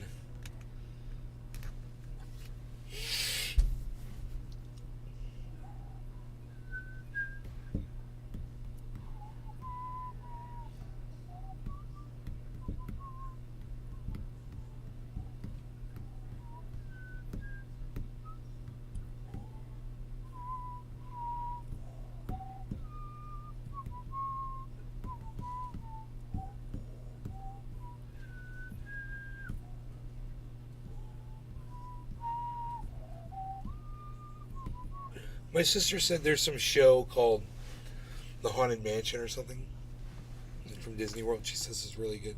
Anybody seen that shit?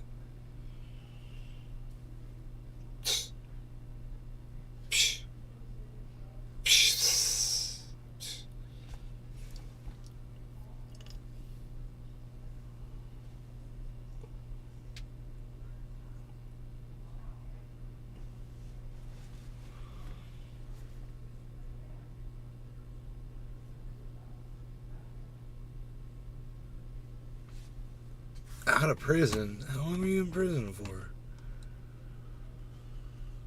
Dude, ain't nobody fucking hooking up my boy.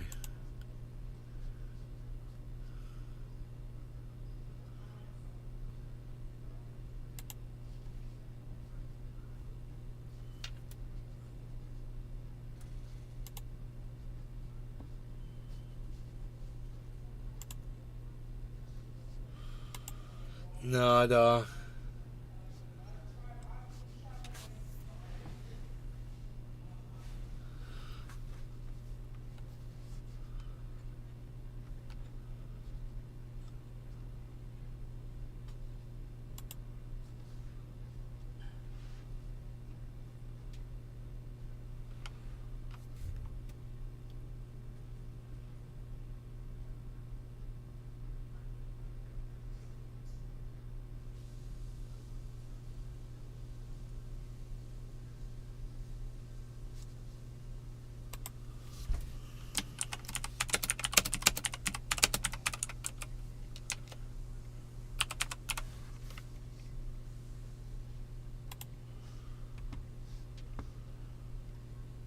Neil Sean rocking out.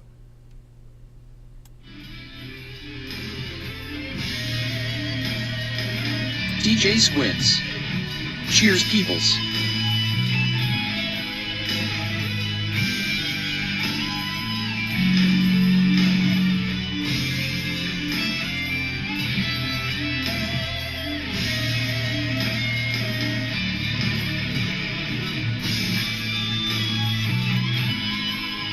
DJ Squints. Cheers. We saw Bitcoin just spike up, this massive spike. Now it's going back down a little bit, but look at the spike. It's retesting this level right here, man. 26,930. Looks like.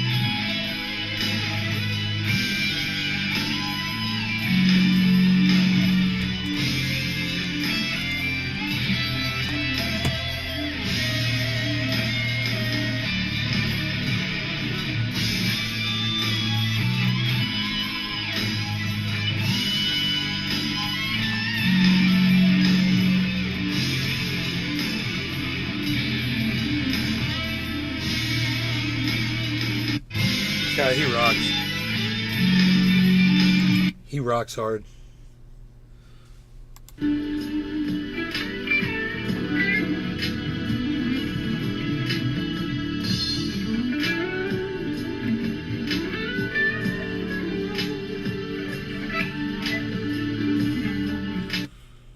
Dude.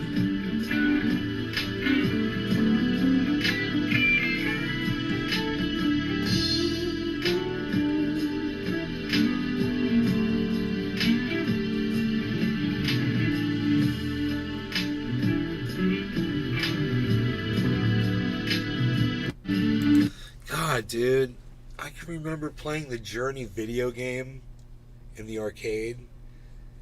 I can remember going and seeing this local band playing Journey cover songs. They were really good, man. They did it just like Journey. They sounded just like fucking Journey. But the songs were just so great, you know?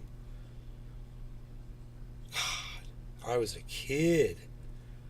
I was just a kid. This guy's still playing guitar and rocking on the internet. Neil Sean. What year did that song come out? Okay, Google. Okay, Google. What year did the song Don't Stop Believin' by Journey come out? The release date of Don't Stop 81. Believin' was July 17th, 1981. So I was at least driving a car when I saw this band playing that song. That fucking song came out when I was just a fucking kid, dude. It's crazy.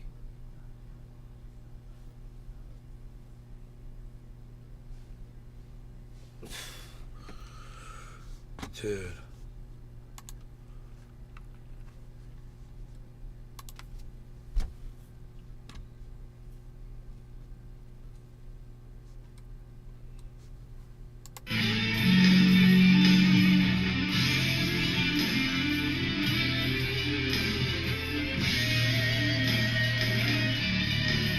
It's awesome.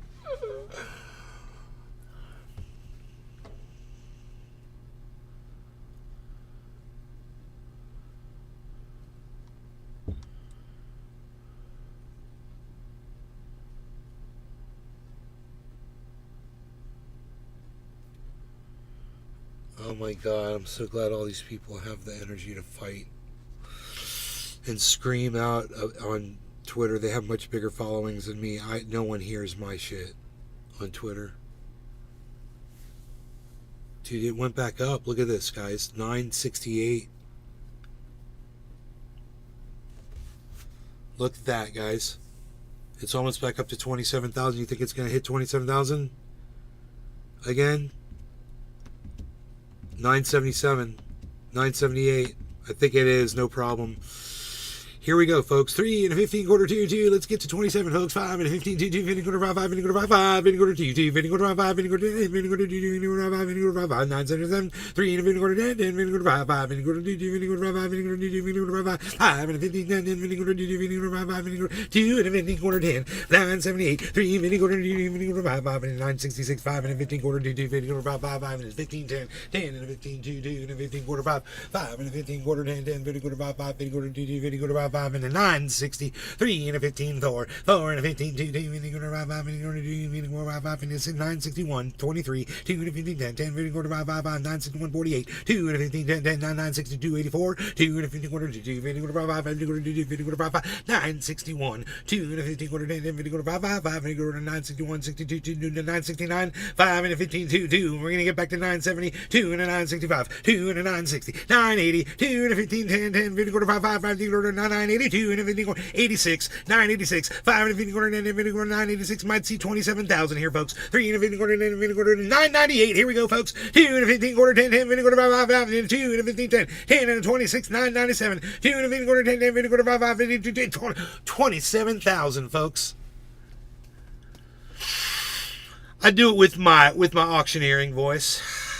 I got you the $27,000 Bitcoin. You're welcome. It's what I do. And a $5 bill. 27,000 and a $5 bill. 2 and a 15, 16, 5 and a 16, 5 and a 5 and a 15 quarter 2 and a 10, 10 and a 15 quarter 10 and a 15 quarter 13, 5 and a 15 quarter 2 15 quarter 5 and a 13, 10, 10 15 quarter. Where are we going next? 27,100, folks. 3 and a 15, 10 and a 15 quarter 2 15 quarter 2 2 15 quarter 27, 13, 2 and a 15, 10, 27, 12, 2 and a 15 quarter 10 and a 15 quarter 2, 27, 9 is a low. 27, 1, 2 and a 15, 10, 2 and a 15, 10, 15, 5 and a 15, 10, 10, 96. They're shorting us, folks. They're shorting the market. They're shorting us down.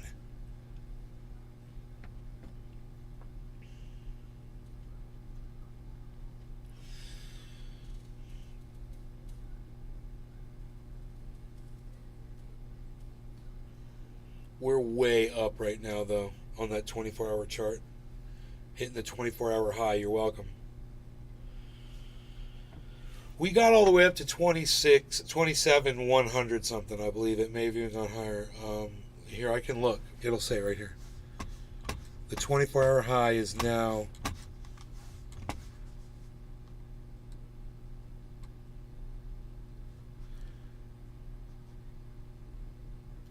Dude, they didn't mark it.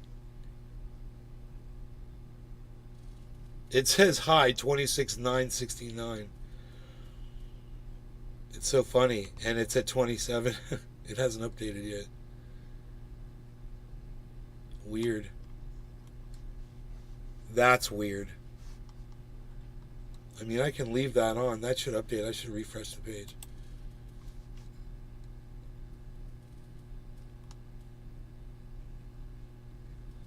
$27 and $92. Bro, I swear I saw it hit 27.1. I saw it hit 27.1. I'm pretty sure. I don't know what's going on.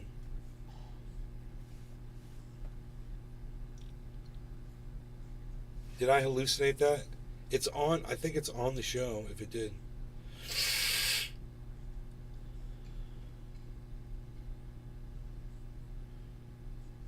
This is crazy that this is happening live on the show right now. Very exciting for people who are holding Bitcoin to be watching it going up in value live, you know.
Yeah, you guys, United States is already talking about, yeah, we're moving on from Ukraine.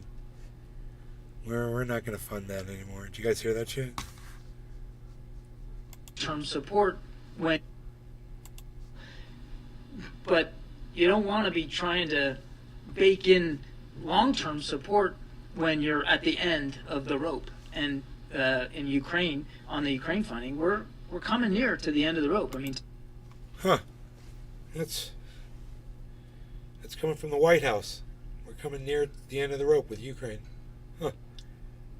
Sorry, Zelensky. We got bigger fish to fry in Israel. Turn your back so quick. After all that Ukraine support. Wow.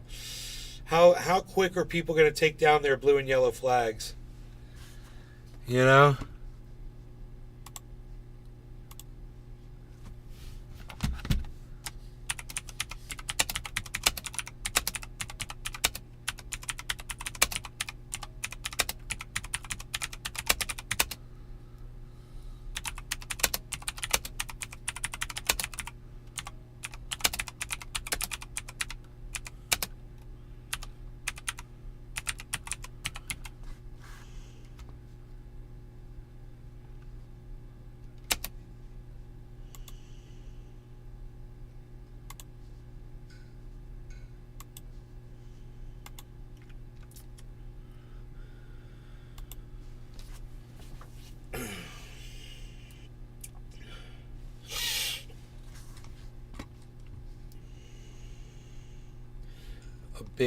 A big support of Palestine protest taking place in France.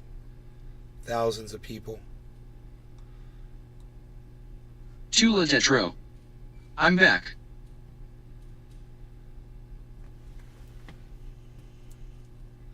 Hey Tula. Welcome back.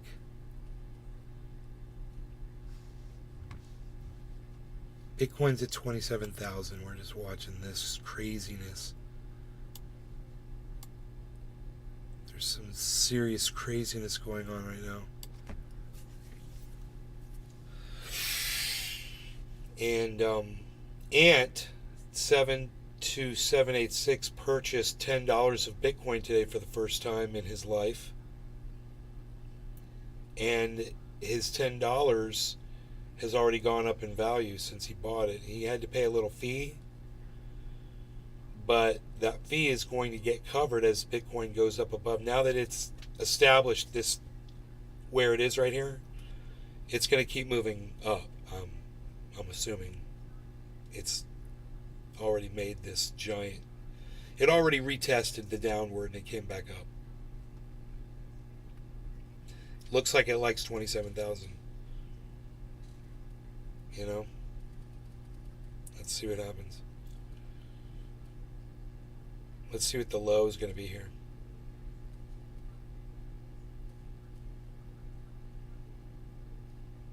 There it goes. It likes its 27,000.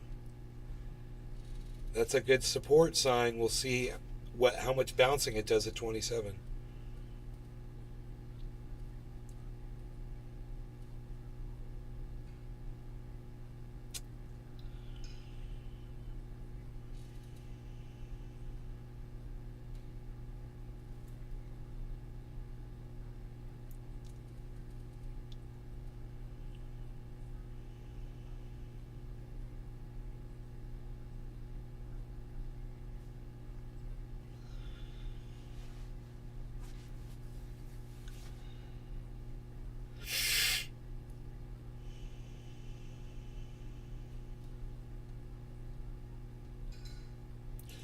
Man, you know, if you came up with would make you a lot of money. If you came up with a piece of software someone could use when they're doing crypto with any exchange, and you just type in what exchange you're purchasing, and you say you want to include the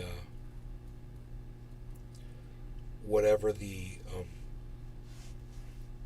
fee and the offset's going to be to get it right to a specific point. And it did all the calculations for you based on where that exchange was at that moment. That would be useful, man. exact purchases. The thing is, when you purchase crypto, there's always a little fee. Almost always, there's little fees or larger fees or whatever.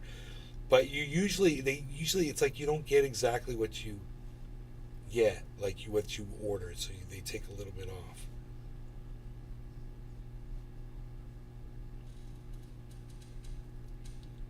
So if you had something that could tell you what the offset was on that, you could get a perfect purchase every time.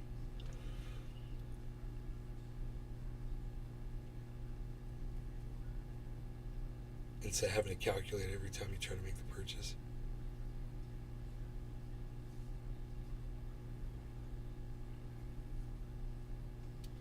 After fucking fees, after they offset the fucking value, I want exactly this much.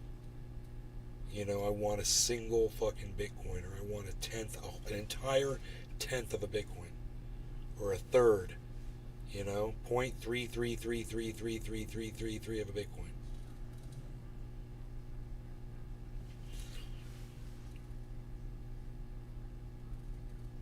So right now it's 27 is divided by 3 would be $9,000. So you want exactly 0.33333 of a Bitcoin, a third. It's $9,000 worth, but there's a fee. So you're going to pay like $250 or $200 or whatever for the fee.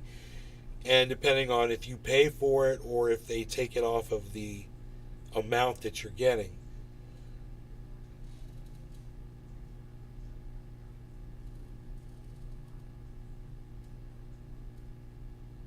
I don't know. Maybe that's not a good idea. That's not a good idea. Forget everything I just said in the last 5 minutes. You know, you guys aren't listening to me anyway. It's cool. Ow, vaccine injured, dude. Vaccine injured, bro. For sure. Oof. This shirt is hurting my arm. I've got to roll it up.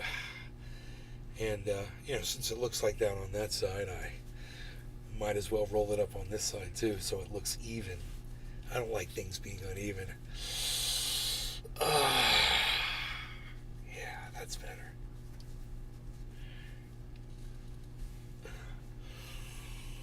I'm wearing the big muscle shirt now. What is this? Look at that. I'm wearing the wife beater.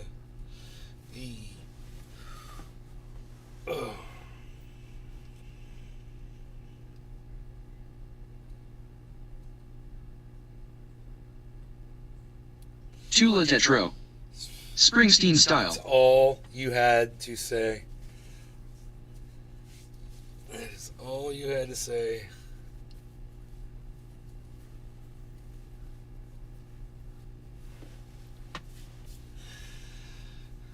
My bad. I was down my broken nerve in my last for bread. Hey man, it's dinner time, son. I've been live for 2 hours. Tula Tetro.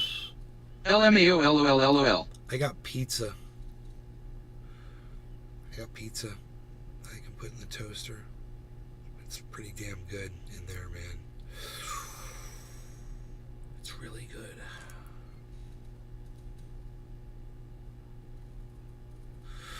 Cornel West destroys Dershowitz in explosive Gaza debate.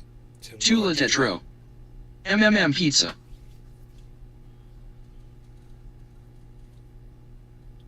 Cornel West destroys Dershowitz. All right. Kevin Monaco. Barbecue hamburger. I'll bite. I'll bite, son.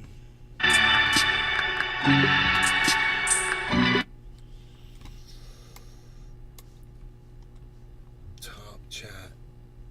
Where's the goddamn...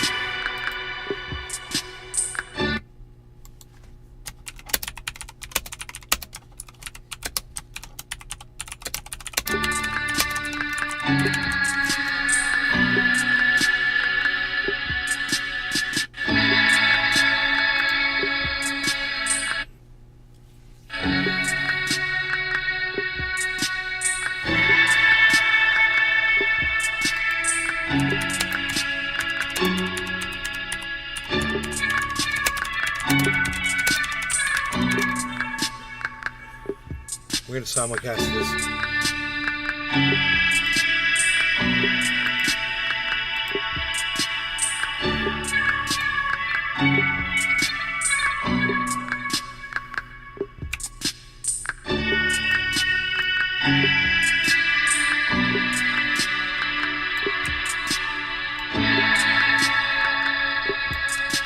I'm hanging out with Tim Black, watching lots of videos. Gonna tell you no, that ain't my first rodeo. Walking around. It's so weird. Why is that so wide? Dude, why is that so wide?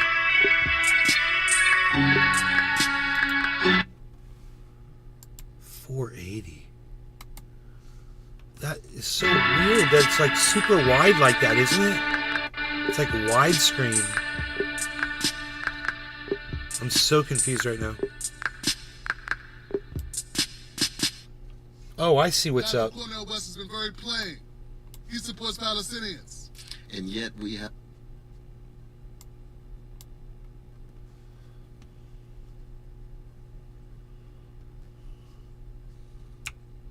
We're having some sort of a connection issue at 720. Let's take it down to 480. I don't know what's happening there. It's weird.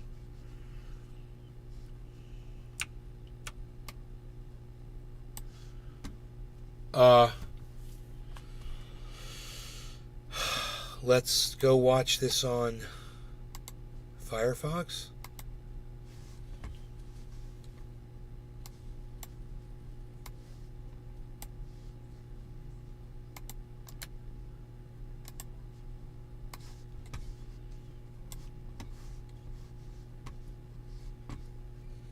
Sean, I call you Brother Cornell. I'm not that happy with you tonight. I understand. We could talk about why we... Because we have 31 groups from Harvard. Harvard's supposed to be, I always thought, the top of the top. Sean To Hannity. get into Harvard. So this is rich. Oh, this is very rich. Sean Hannity starts out this conversation by saying that, Dr. Cornel West, I no longer consider you my brother because I disagree with you politically. Dr. Cornel West has disagreed with you politically forever. Forever and ever and ever. I'd wonder what you actually agree upon, but he still calls you a brother because that's his religion. That's his faith. You have no faith, but I bet you are calling yourself a Christian. Be that as it may. Let's get to something else. It's also a slap in the face, Big Time Johnson, that Johnson. Sean Hannity would bring up Harvard. Without bringing up the fact that Dr. Cornel West was at Harvard, and why did he end up leaving Harvard? Because of their anti-Palestinian beliefs. In your letter, you say that it was your pro-Palestinian activism, your pro-Palestinian politics, was the reason why you were refused tenure. At one point you call it the cowardly deference to the anti-Palestinian prejudices of the Harvard administration. Is that the only reason you think they denied you tenure? And a lot of your critics are saying, well, where's your evidence to show it was support for Palestinians that cost you your tenure? It's a big claim. What's the evidence for it? Well, one is there's been a number of candidates to come through who've been denied tenure owing to their deep solidarity with the Palestinian cause alongside their sophisticated scholarship. One includes, in fact, a highly acclaimed Jewish Israeli sister. So it's not just a matter of either black or white or Palestinian or Arab. It's those who are concerned about truth and condition. The truth is to allow suffering to speak, and certainly the suffering among our precious Palestinian brothers and sisters is just beyond Roasted garlic measure in berry. terms of what's Hey, roasted. happening. I just long death in BTC like an hour So what ago. I'm trying to tell you is that Sean Hannity, You longed that it? was a very low blow, sir. Good If job. I was Dr. Cornel West, which I'm not, I would no longer consider you a brother. Because a brother would not take such a low blow on another brother to defend an institution that stabbed him in the back and so many others. Kevin Monaco. That's okay. His hum is operating in Just a media America. personality who cares about facts and people. I don't know how Let's powerful get on they with the are. rest of this clip where you do more of I throwing wouldn't be Dr. West surprised under if the they've got bus operatives here. for Dershowitz and your sponsors. What an accomplishment, what an achievement. Roasted garlic berry. Academic excellence. I was thinking since last HT26K isn't a bad area to hold. And 31 student groups blaming Israel, blaming the victim. And your answer to this is they are largely right? Hamas that murdered children? Hamas that murdered innocent people? That's what I said, though, brother. Okay. They are largely right, but lacking nuance. No, I didn't say like nuance. That's the title of the piece. Okay. Actual words were, I'll just be very honest. I got it here in front of me. The words were that Israel's policies of war crimes and collective punishment against Palestinians I'll read set it a to you. context, Israel and the United States Hamas are must take primarily responsibility responsible. for killing innocent people. Anybody who kills innocent people are engaging in barbaric acts. You said no matter Israel, who they hang are, on, let me what quote color, you. what nation, and so forth. Israel and the United States are primarily The United States has responsible. supported and enabled. You explain to these- this audience. I want you to explain. How is Israel and the United States responsible for beheading 40 children? How? That didn't At the happen. time when Dr. Cornel West appeared on Fox News with Sean Hannity and Alan Dershowitz, he hadn't been privy to the information that President Joe Biden had made a public announcement from the White House stating that he'd seen actual pictures and seen evidence that Hamas had beheaded Israeli children. He said he saw it. He said he never thought he'd ever live to see terrorists who had actually did this thing. He never said he saw it. Beheaded children. He said he saw it with his own eyes. No, he said he never This thought. attack was He says, I never a thought I'd see. campaign of pure cruelty. Not just hate, but pure cruelty. I mean, I've been doing this a long time. I never really thought that I would see and have confirmed pictures of terrorists beheading children. It turns out that was a lie. It was a bold-faced lie. That's what it was. And it's one of the reasons why, man, politics is just so funky and dirty and decrepit and disgusting.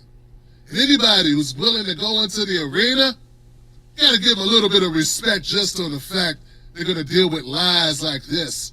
In real time, you want to show, and the guy throws a lie at you, so barbaric, horrifying, and tries to smear you with it. You support the guys that did this, even though Dr. Cornel West has never said he supported Hamas. Like, we don't support the military. We're not a part of the United States military.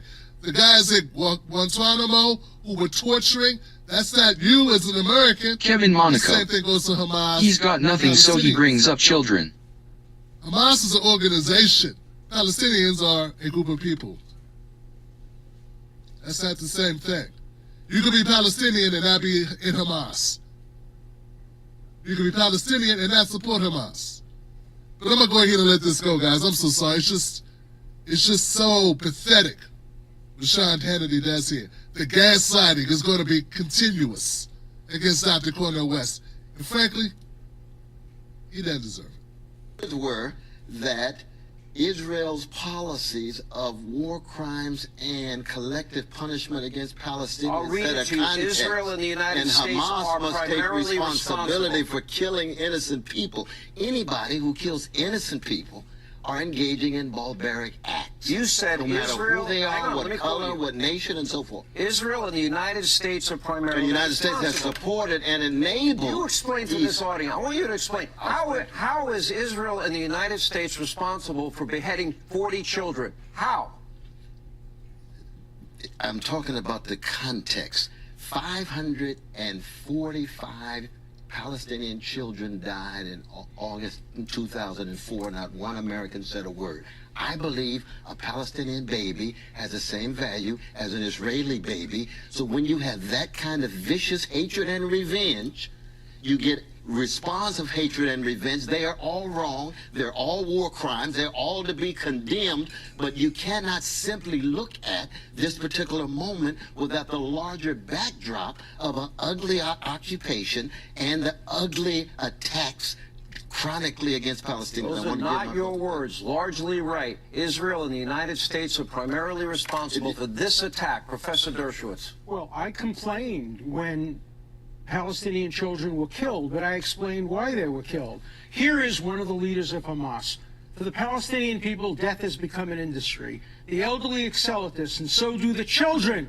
This is why we have formed human shields of the women and the children. Hamas Nelly is Susie. the ones responsible Hey, what's up? for the killing There is of something I Palestinian think has to be changed on your channel, which I Hamas noticed. has a term. We could It's talk called about the it in more CNN detail on Discord, strategy. if you'd And the like. CNN strategy is Nelly Susie. induce Israel It would be a into wonderful killing chance to talk about the Palestinian problem children more by thoroughly and using to their come up with a Jewish solution shields. as a Then hook. parade I'd the like to chat with violence you out on Discord. CNN, Would you be and open you'll to see it? what happens. My People username like is Cornel West Aboriginal24. will engage in crocodile tears, blame it on Israel, when the entire blame is on the Palestinians, Hamas, for using their children as human shields, and then using their children as shields to permit the killing of Israeli But don't accuse me. What is Hamas's charter? Yeah. I have the same outrage when Palestinian babies are killed, when It Jewish shouldn't babies be or the Israeli same babies. I want outrage. you to have the same indignation Oh. when Palestinians are killed. Not when they're That's killed. Not when they're consistent. killed by Palestinians.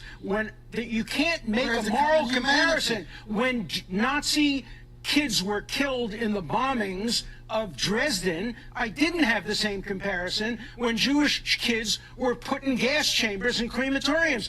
You're a professor of theology. Don't you understand the moral difference between deliberately murdering a kid and having collateral damage because there are human shields? You're running for president of the United States. What would you do? Wait, let me tell you, let me ask the question. Let me ask the question. Okay. What would you do if terrorists were firing at American children in America, and the terrorists were hiding behind Palestinian children? Would you allow the killing of Americans to continue, or would you go and get the terrorists, even if it meant possibly collateral damage on Palestinians? What would you do? I'll tell you exactly what I would do. First, truth and morality tend to be two casualties in any context of war. I would want to tell the American people the truth. I would tell them what the context is, how we found ourselves in this situation. I would not jump for a military invasion and a genocidal attack on a genocidal attack on Gaza. No, It's not a genocidal where are they supposed to go? When you're where are they killing supposed to go? Now, terrorists. this is like Warsaw, 1943. Where do they go? Where do they go? Yes. Let me tell you where they go. They go to the UN.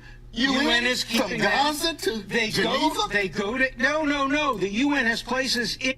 Well, I'm sorry. I want to see if I can make this more clear. God, it's that 720p? Holy shit, dude. I don't know why it's so blurry.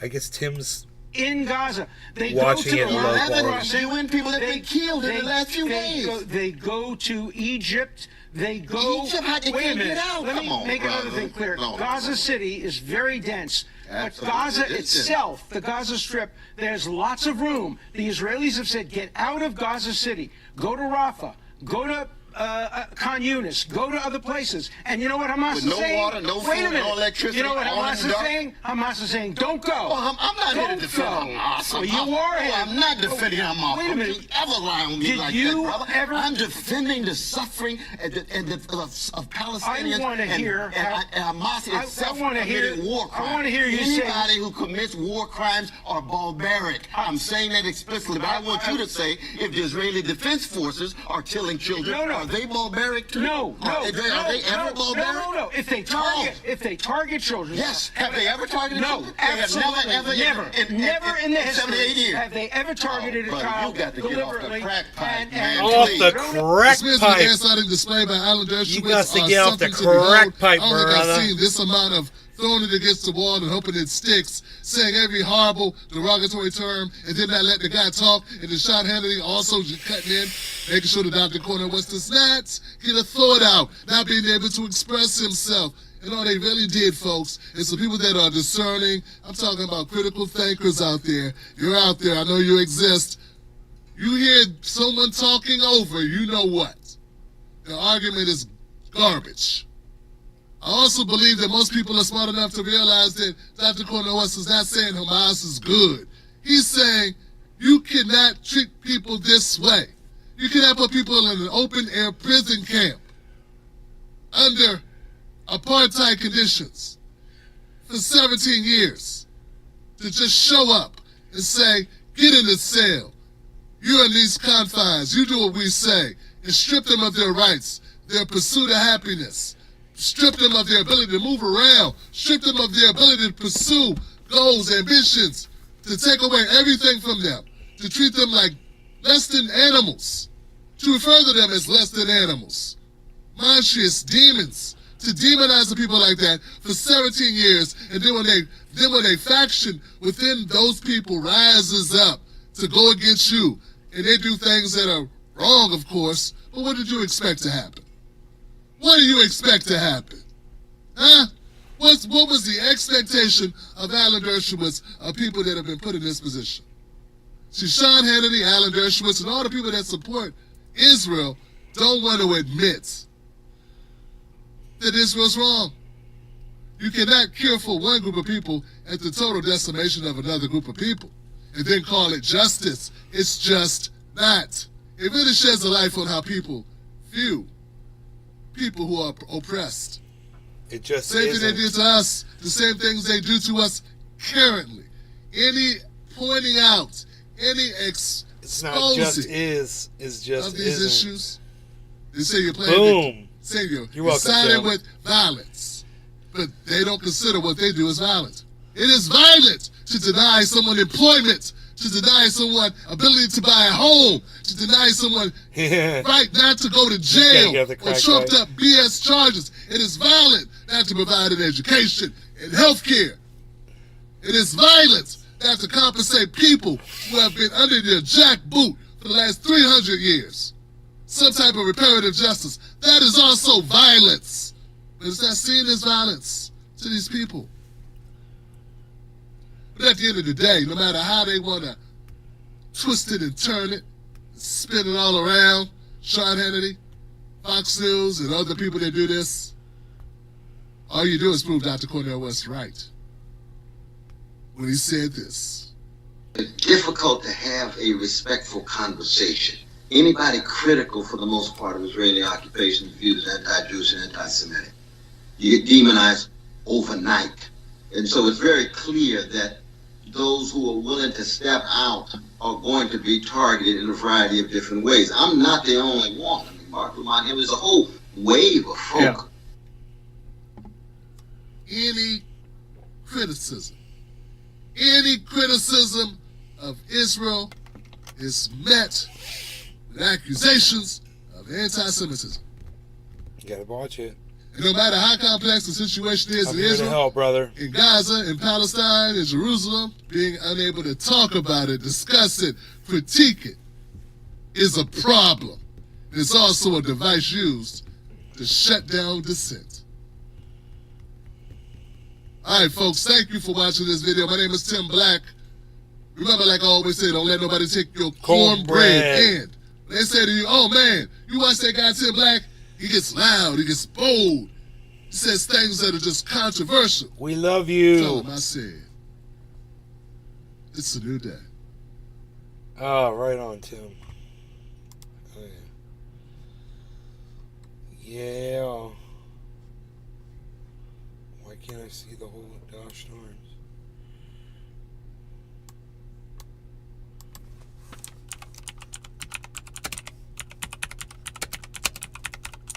Oh, there was a...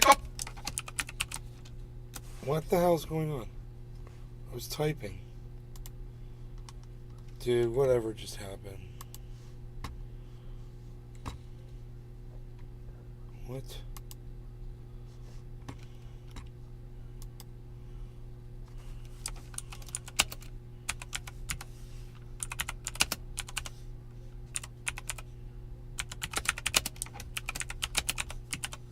God damn it, it did it again. Dude, I'm losing my fucking mind. I don't know what I'm hitting. I'm trying to just leave a nice thank you.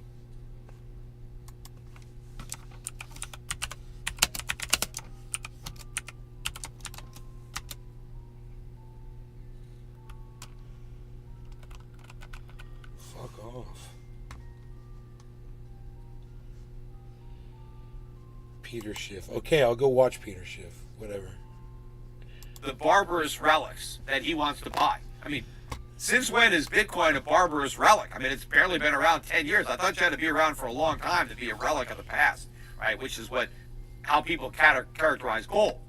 But I thought Bitcoin was supposed to be brand new, like, gold 2.0. But Bitcoin, again, it's sold off since, and I mentioned that I thought it was looking weak. And even though gold's gone way up in the last week, Bitcoin's actually drifted lower. It hasn't broken down, but it will. I mean, I would be very nervous if I was sitting with a bunch of Bitcoin. I would just sell. In fact, at Shift Gold, we can help you do that. You can send us your Bitcoin, and in one process, we sell it and get dollars, and then you can take those fiat dollars and turn them into gold and get real money. So I would recommend that people sell us your Bitcoin, Peter says. Oh my God, that's hilarious. While they can. But anyway, we'll sell it for you. What I was talking about. So we are in much worse shape. There is no precedent for how bad the fiscal situation is right now. This is a ticking time bomb. You guys ready for dinner in the garden with me? I gotta go grab my pizza, man. I'll be right back. And you can see that by looking at the bond market. But when it really accelerates, when the gold price really starts to move, when the dollar tanks, the dollar, to me it's looking toppy. It's still hanging on to 106. It hasn't dropped, but it didn't get any kind of rally off what happened in the Middle East. So again, you're not seeing this big flight to quality in the dollars, even though you saw it in treasuries, somewhat. But again, if you don't like dollars, then you don't like treasuries even more. Because again, treasuries are simply IOU dollars. And so if you don't want dollars today, you sure as hell don't want dollars in 10 years or 30 years. Because if they're losing value now, just imagine how much more value they're going to lose over a time frame that long. So this crisis is coming. But another thing that Paul Tudor Jones talked about. Oh, before I do that, though, because I forgot to mention this. I should have mentioned it at the top of the podcast. I was too busy telling people to like it. And again, if you didn't like it, you still have time to do it. But I'm going to do the Q&A at the end of this podcast at shiftradio.com/premium. For the locals members. So if you already are a premium member, get ready for the Q&A. I'm sure a lot of people have a lot of questions that they want answered. If you're not now a premium member, sign up. What the hell, it's $5, no big deal. Sign up, and then, I'll take maybe a 5-minute break, catch my breath, drink some water. So give you a little time to sign up to participate in the Q&A that will start almost immediately after the conclusion of today's podcast. But I want to wrap it up by talking about another thing that Paul Tudor Jones mentioned.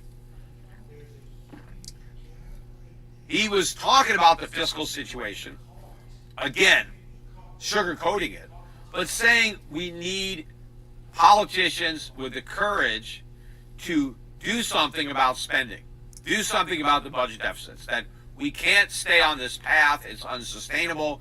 We've got to have some combination of tax hikes and spending cuts. And the only taxes that he said we needed to raise were taxes on the rich. Now, it doesn't take a lot of guts. He's calling for politicians to have guts to raise taxes, but he's saying that we should raise taxes on the rich. It doesn't take a lot of guts to raise taxes on the rich. I mean, every politician almost is like, yeah, let's tax the hell out of the rich, because how many votes are there, right? If you think about it, the 1%, right? That's who they mean. Like, let's tax the hell out of the 1%. Well, the 99%, yeah, that's great, because it's not going to affect me. So it doesn't take political courage to tell the voters, we're going to tax this guy who's way richer than you. We're not going to tax you. The courage is to tell the middle-class voters, I'm raising your taxes. You got to pay for these deficits. That would be courage. But Paul Tudor Jones, he's not even a politician. He's not even running for office. And he doesn't have the courage to talk about middle-class tax hikes. I mean, maybe because the guy's a billionaire and he's afraid of how it's going to look if this billionaire is saying we got to raise taxes on the middle class. So he wants to say, let's raise taxes on the rich. Well, maybe we can raise taxes on them too. But it depends on how they earn their money. If you're talking about closing the carried interest loophole, yeah, sure, do that. Tax hedge funds, ordinary income and not capital gains. But you don't want to raise the marginal tax rate. It's already too high. It's going to backfire. You're going to get less revenue if you do that. business owners who are making an honest living, even if they're making a good living, they're already dealing with high taxes and lots of regulation, especially if they're in a blue state and they're getting hit by the state government too. So that's going to backfire. What we actually need, if we're going to raise revenue, and I would prefer to do the whole thing with spending cuts, but Paul Tudor Jones said, no, we're never going to do it all with spending cuts. We need revenue. We need a sales tax. We need a value-added tax. We have to tax consumption. That's the only way around it. And it's going to hit the middle class. It's going to hit the poor. There's no way around that. But they're getting hit right now through inflation. They're paying the tax through higher prices. So I would say, look, if you want to pay lower prices, if you want to have inflation go down, you're going to have to pay higher taxes. That's the trade-off. If you don't want to pay higher taxes, then you're going to keep paying higher prices because that's how you're paying for government. You're paying through inflation. But the other part where I think he kind of wimped out was when it came to spending cuts. He said, and we got to reform entitlements. That's what he said. We got to reform entitlements, right? Politicians always say, let's reform entitlements instead of let's cut entitlements. They don't need to be reformed. They need to be cut. The problem is we're spending too much money. But here you have a guy who's not even running for office, who has no courage to say cut entitlements. He still wants to say we have to reform them. So if he can't even talk about cutting entitlements, he's so afraid to mention that, how does he expect the politicians to actually do it? He can't even talk about it, and he's not even running for office. That is a problem. No politician who wants to get reelected is going to say we got to take away your Social Security. That's why they call it the third rail of politics. You touch it and you die, right? Nobody wants to talk about cutting Social Security, even for people who aren't getting it. The only time they want to talk about maybe cutting Social Security is they say, well, in 20 or 30 years, when all the current people who are collecting Social Security are dead and they can no longer vote, we're going to take benefits away from those guys, right? But that's not going to work. If you have an immediate budget problem where you need to control your spending, you have to cut spending on Social Security right now, not simply reduce what you're going to spend in 20 or 30 years. That's irrelevant to your current needs. So if the government is going to save money on entitlements, it needs to cut the benefits. It means that the people who are getting Social Security checks right now, who are going to the mailbox every month or wherever they get them, and they're getting a check, people have to get a smaller check. They have to be told the check you're getting, you're going to get a lower check. Some people have to be told you're not getting any checks at all. That has to happen. Right? I'm fine. I'm 60 years old. Can you believe I'm this? fine with the government saying, Peter, you're not getting any Social Security. I can't pause. I'm okay with that. And a lot of people Why have to be can't I told pause that. You're not this? going to get. Yeah, I spent a lot of money. I paid a lot of money The in fuck, over my life. dude? It's all gone. The government blew it. And okay, I got to deal with it. The government's broke. They can't give me my Social Security money. And there's a lot of other people. They've got to be told. because you're my not gonna plate get was this on the money. keyboard. It's gone. And only. God bless America. Mom. Mom. Can you come here?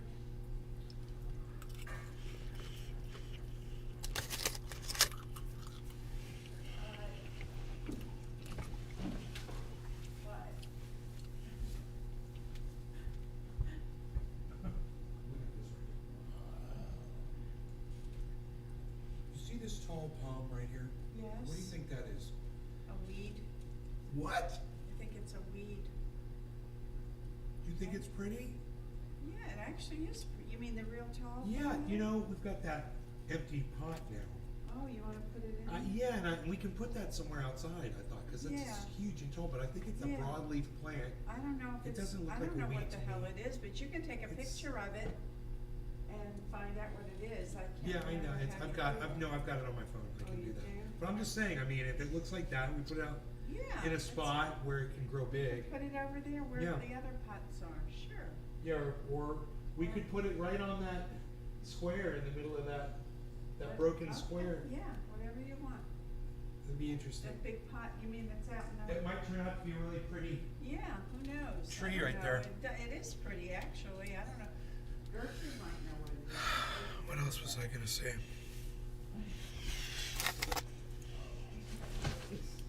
I forgot what else I was going to tell her. I forgot something else. If we tell some people they're not going to get any money, can we then tell some people to get some money? The people who really need it, the people who are broke and depend on it. And of course, one of the reasons they're now broke and depend on Social Security is because the government taxed the hell out of them when they were working and left them that way. It's like the government cripples you, right? And now, you're left crippled, and so they hand you a crutch, and you think, yeah, you depend on this government crutch. Yeah, but if they didn't cripple you, you wouldn't have needed the crutch. You could have walked on your own. A lot of people who need Social Security would not need it had the government not. You know what I did with the basket? You know what I did with the basket? Yeah. No, what'd you do with that? I put it on the very end up top. Yeah, up there. On the far right. Oh, yeah. Yeah. Excellent. Yeah. No, but that's great. That was so nice like that. That's good, honey. Good. Thank you for doing it. You're welcome. Tax the hell out of them when they were working, and they could have taken that money and they could have saved for their own retirement. But we're at the reality where this Ponzi scheme is up, and we need real cuts in Social Security, Medicare, Obamacare, government pensions. Everybody is going to have to take a haircut. If not, we're all going to take a crew cut through inflation. Again, I've said this many, many times.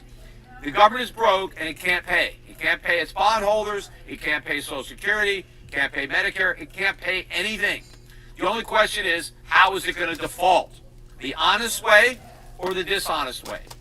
Since these are politicians, it's pretty obvious they're going to go the dishonest way, and that is inflation. So everybody gets paid, everybody gets their money, but the money doesn't have much value, and you can't buy very much with it. So before the money collapses, get rid of it now. Turn it into something real.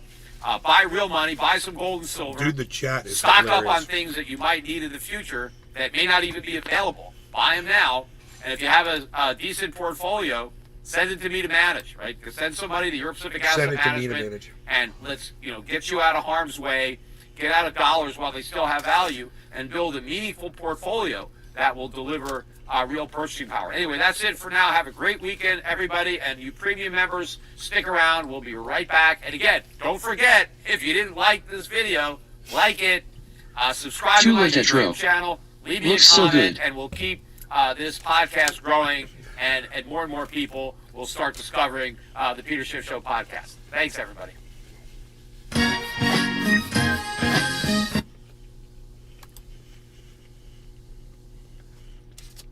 It's good.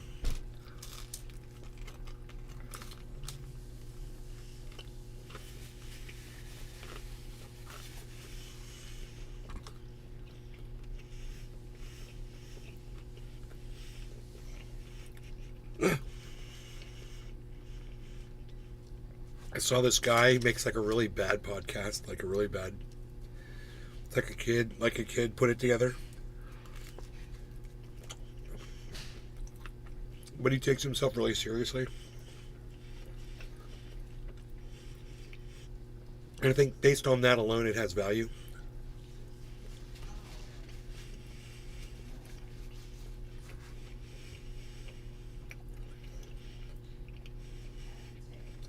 Whoa.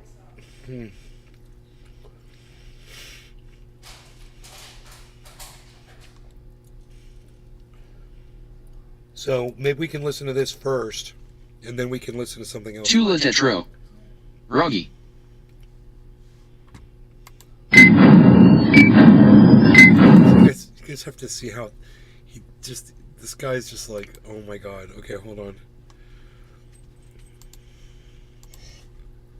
This is just so bad.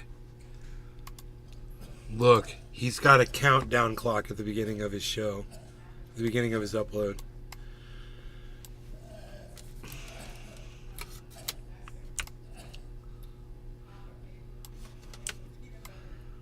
Dude, I don't know what's up with this widescreen thing. It's weird. Widescreen. No matter what I do and what... Right? Did you see what I'm talking about? The cheesy effects. Okay, here, watch. Where I am online, it seems like Asian women are always trying to scam me one way or another. This time, it's through LinkedIn. Does it say sucker? No, I mean, this guy really thinks he's talking to Asian women. This is how dumb this guy is. Yeah, it's a sucker. You call them Asian women, dude. They're not actually women. They're not even Asian, and you're an idiot. On my forehead, Before I speak to the LinkedIn scam danger, you have to understand the background of where the Asian woman scam comes from. My first exposure to Asian women scams came through WhatsApp over 2 years ago. At the time, I made a video about my experience with the Asian woman WhatsApp scam. I made it because I suspected that there might be other people who were encountering something similar. Little did I know I would hit a chord, because that video now has 135,000 views as of the date of this recording. The number of commenters on that video has been numerous, with a few victims privately emailing me and sharing their stories. One victim even lost $246,000 of his inheritance. His story was so tragic, I made a video. Yeah, he's literally doing these stupid effects. To that video like a child would. Below. I later learned that the Asian woman's WhatsApp scam. And there's a fucking whooshing sound for everything that he shows up on screen. Whoosh, whoosh. I mean, it's like everything a child would do to make a video. Actually part of a larger scheme. The pig butchering scam. The pig butchering scam is when scammers entice unknowing victims into investing into fake or non-existent crypto. The majority of victims of pig butchering scams appear to be men. These naive men are drawn into their scam by their greed glands, their sense of loneliness, or the unexpected attention of a young, attractive Asian woman. It is actually sad to hear these stories. The victims are men of all ages, old and young. These Asian women scammers have snaked their way into other platforms such as Facebook, text messages, and now LinkedIn. I've tried to ignore the LinkedIn solicitations, but I finally got one request too many. So now I want to out these scammers and help put a squashing on these LinkedIn scams. If you are a working professional, independent contractor, manager, or small business owner, there is a good chance you have heard of LinkedIn. You probably even have a LinkedIn account. If you do, listen up. Even if you don't use LinkedIn up, you should also listen up. If you have a LinkedIn account, there's a good chance you may have already gotten LinkedIn connection requests to be part of your network. If you have a LinkedIn request from an Asian woman that you don't know or has a questionable professional background, do not let them into your network. Dude, stop with the delay. It's good What's with the practice stupid to read delay over thing? every LinkedIn profile. What is this? Sunday, Sunday. Let me explain The to you monster why. truck But smash 'em before up I Joe. do, my cat Lexi has told me to ask you to swipe that like button to help spread the message of this video. No. She gets a treat if you swipe that like button. No. The first thing you should know about LinkedIn You're is like a that pedophile, similar dude. to Facebook, it is a closed You're network. really weird. If you are not a member of Kevin LinkedIn, Monaco. you will generally not He's be got able 4 to mics. see another member's profile. You will also have limited ability to view other He's wearing a Pee profiles Wee Herman or shirt. communicate with other LinkedIn members unless you are directly connected to them. From the scammer's perspective, to get a fuller view of a potential victim on LinkedIn, they want to make a Tetro. connection request His to be hands. part of your LinkedIn network.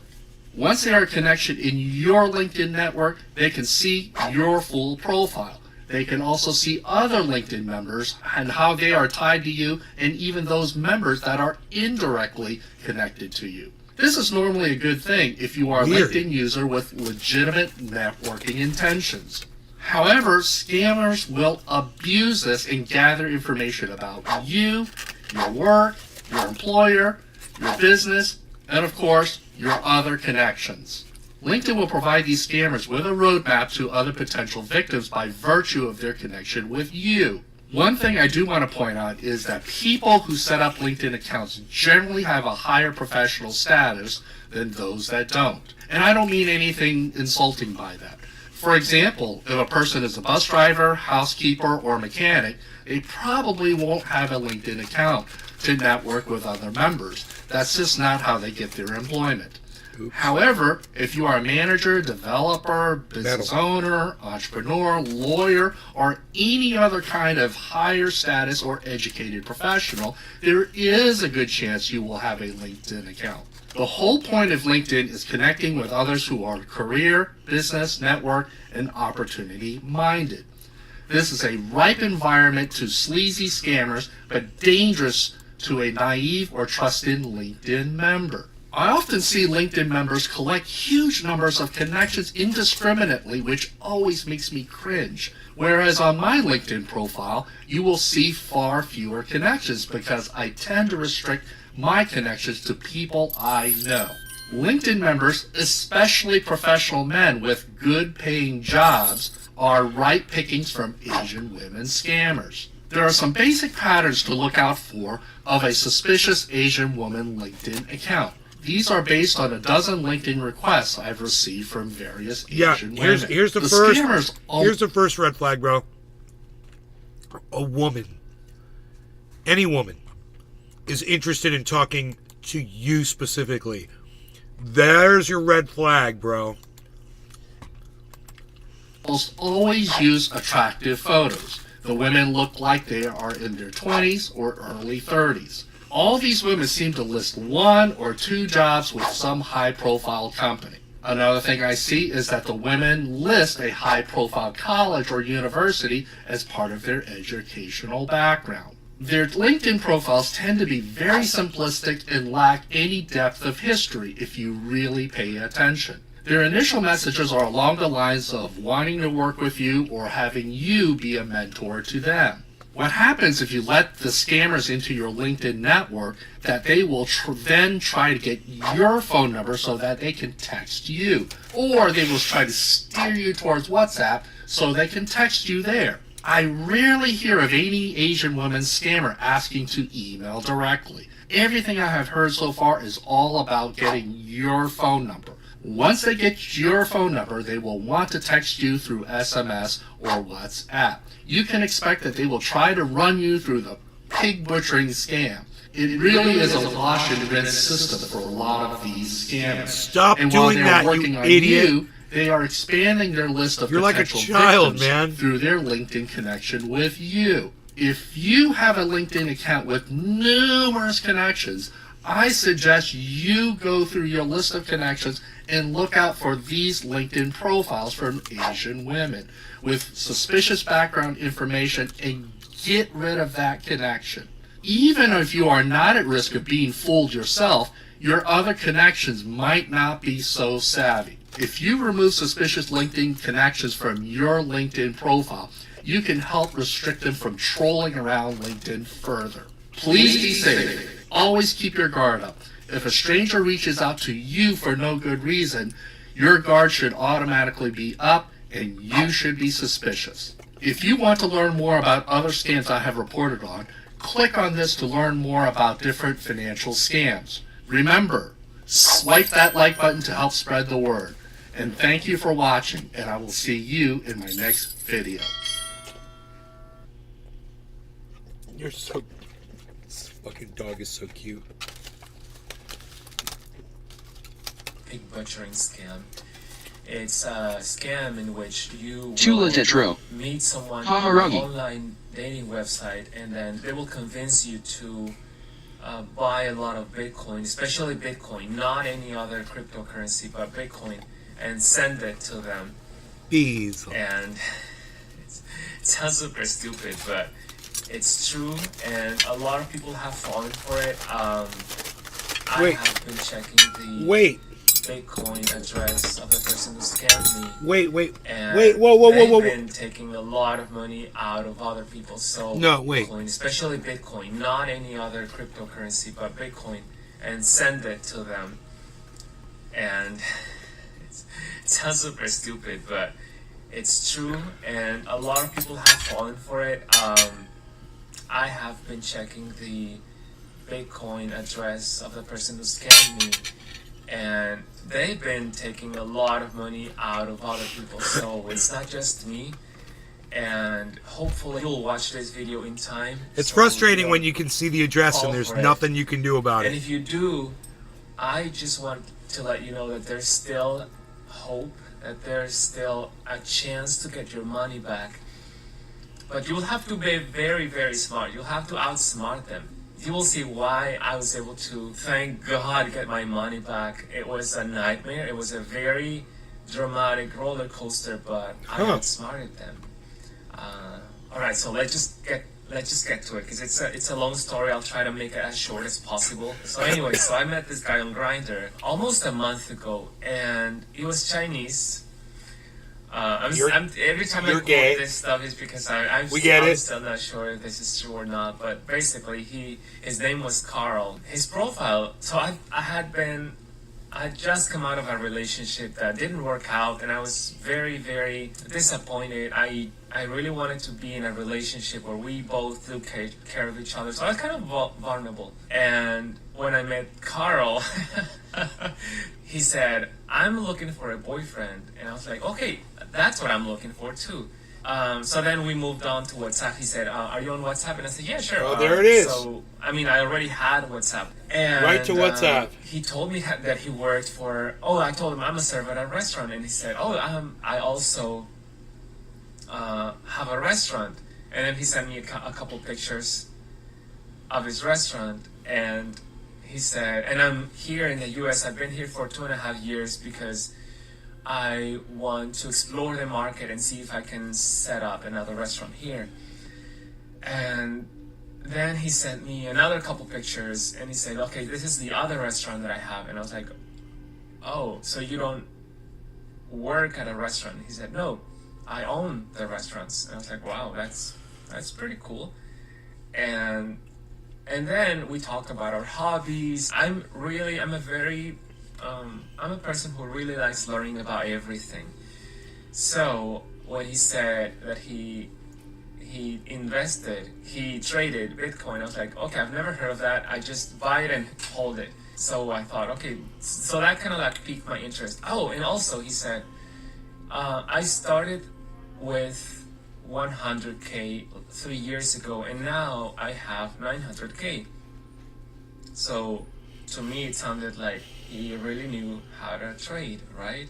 And then we just kept talking about other stuff, and at some point... Oh my God, yeah, you got scammed really bad, and I'm not gonna fucking believe your story, man, because whatever. I think you made the whole thing up just so you could make this video. Personally. It's just, yeah, whatever. Yeah, and you got all your money back from your scammer, because, you tricked him to send it back to you. Let's sit and listen for an hour to this whole story.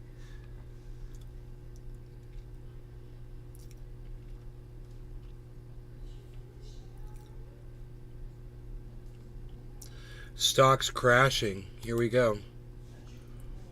Oh boy, what a multi-pronged disaster we are facing. The stock market hates uncertainty. Human lives are being destroyed in Palestine, specifically the Gaza Strip. Israel now urging the evacuation of Gaza City and many surrounding areas of the northern part of the Gaza Strip. At the same time, we've got a disaster in Saudi Arabia, disaster with oil. There's a lot to cover here. The bear steepening, I'll explain that as well and talk about that. So if you're at all interested in what's going on with Israel, Palestine, the Fed, market, stocks, real estate, let's get into it right now and keep it concise and get you a good update here. Okay, so, well, it's not a good update, 27,000 bad still. update, but it's good in terms of detail. Keep in mind, today the new Burst Pro courses have an expiration. This went up an hour ago. 9 p.m. So if you need to bundle up or you want to get the profit portal or something, email us at staff@meetkevin.com. Okay, he'll take care of you. So Israel urges evacuation of Gaza City. Here's the map of the evacuation area. You can see that at first it looks like the incursion is going to start up here. The Israeli army has started conducting surgical strikes looking for hostages. However, the Israeli strikes have also killed a Reuters reporter. Reuters reporter, videographer, Issam Abdallah, was killed while providing a live video signal in southern Lebanon. That would actually be north of this area. It's not pictured on this map here. That's terrible and unfortunate. There's also an attack happening right now. Well, at least was a little earlier. Hezbollah launched an attack on Israeli army posts near the northern border of Israel. So the same time as Israel is moving into this evacuation zone in the Gaza Strip, in the north, Hezbollah, another Iranian-backed militant terrorist group, is attacking Israeli posts. Israel counterattacked and unfortunately also, in addition to likely striking Hezbollah fighters and outposts, killed a Reuters reporter who was filming Hezbollah said earlier Friday that it's prepared to act against Israel over the Gaza war. This hotbed is unfortunately escalating. If things aren't getting better here, especially with what Saudi Arabia just said.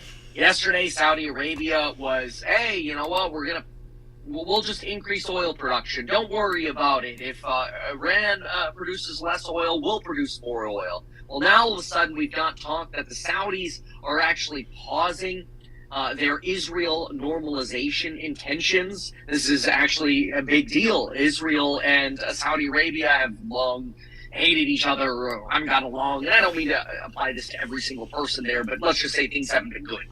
Individuals in Saudi Arabia used to completely boycott Israeli goods and Israeli services. You had a complete boycott through about the early 2000s. The boycott was supposed to end in 2006, but the boycott continued. Obviously, the microphone is terrible. Sort of, cultural differences, I think it's religious his differences microphone function is built here. into his earphone. And now, after 17 years, your attempted normalization between the Saudis and the Israelis, Saudi officials have communicated to the United States that they are pausing, not ending diplomacy with Israel, but they are pausing for the time being, uninterested in continuing to talk around deals with Israel and the United States. In addition to this, individuals with apparently knowledge of this, per Bloomberg here, are suggesting that it's unclear if hostage rescues are going to be successful with the 1,300 different tunnels that we have in the Gaza Strip, many of them in the populated region of Gaza City. You're probably going to have a very hard time getting hostages out of this particular area. On top of this, it's worth noting that economic conditions in Gaza have probably, frankly, never been worse. They're pretty bad. They're considered dismal. And I've seen some people comment like, oh, well, but everything's less expensive there. Like housing's maybe less expensive than food because everything's so expensive in America now. No, it's like legitimately just bad. And remember, if you're in an area where 50% of the time pre this incursion, you don't have power, you're in an extremely impoverished area. Consider also that 50%, a little more, right? My microphone was off again. Sorry about the microphone issue there. AM radio. Thank you. Consider also that you have, unfortunately, over 1 million children in the Gaza Strip. 1 million children. You've got families loading up cars, loading up kids. Everybody's trying to move south to get away from this incursion in Gaza City. It's absolutely terrible. You've got about a 24-hour warning given now by Israel for people to evacuate the area. The CIA actually says they reported on the 28th that there was a chance Hamas was going to fire rockets into Israel. That's not a surprise, though. It shouldn't come as a shocker. A lot of people are like, oh, what? Hamas is going to shoot rockets into Israel? Okay, like, are you going to tell me the sun's going to rise tomorrow? What's next? Are you going to tell me the Pope's Catholic? Like, what else is new, right?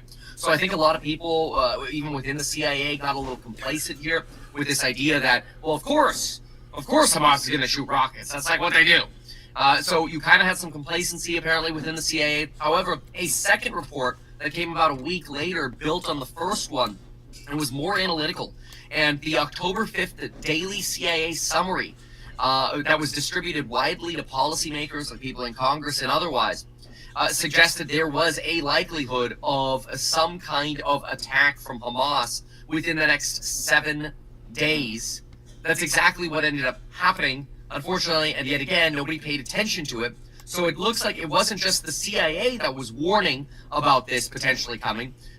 Jim Jordan's making a second bid apparently here after Scalise. Let's listen. There's nothing to listen to. Okay. So you've got not only Egypt warning Israel that an attack's coming. Nelly Susie. You've got the CIA. Hey, like, what's up? Oh, okay, this is there is something I think has to be changed on your channel, which I noticed. We could talk about it in more detail on Discord if you'd like. Kind of Nelly Susie. It would be a wonderful chance to talk about the problem more thoroughly and to come up with a solution as so a... that way Israel I'd like to could chat with you on fight Discord. back, Would you be in the open way to that it? they are, and My username is and to Hamas. Aboriginal24. That's No. sort of the false flag narrative, right? False flag narratives are usually looked at as just conspiracy theories, but you know, it also to some extent makes sense. I mean, what's in the easiest way to take somebody's land is you get attacked, and then you know you gotta go get rid of them. You gotta fight them back. Anyway, this incursion is expected to really begin again with surgical strikes already beginning from Israel beyond just the. So both the last two chats were from bots. I'm just going to ask real quick, who's watching right now? Let me know in the chat if you are watching.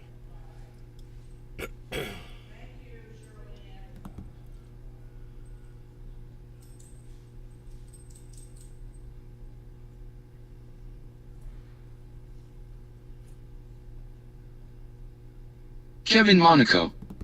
Yo. Kepper's watching. Anybody else? Hoot and Howl. Hoot and Howl? I'm watching. 2 people? Hoot and Howl. On way home. Okay. Anybody else?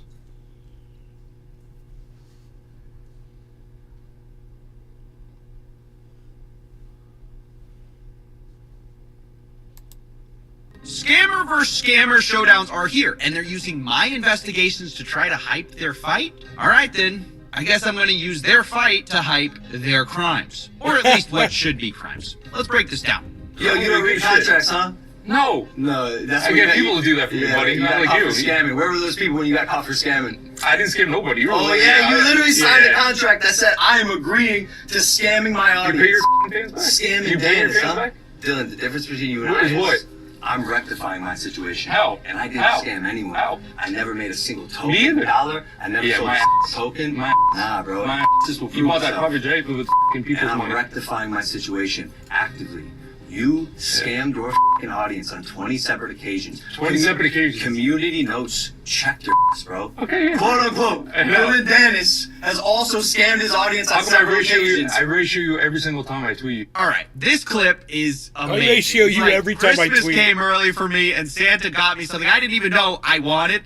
You know, these two con men are out here trying to decide which of them is the bigger piece of garbage. But not just that, which already brings a smile to my face. Me But too. to do it, they have to cite my research into the other person while also denying my research into their own scams. I couldn't have dreamed of a better scenario. They have to have this thrown in their face in what should be a big moment for them. You know, they're have this big fight. It's all exciting. And then they get reminded, hey, you're actually a scammer.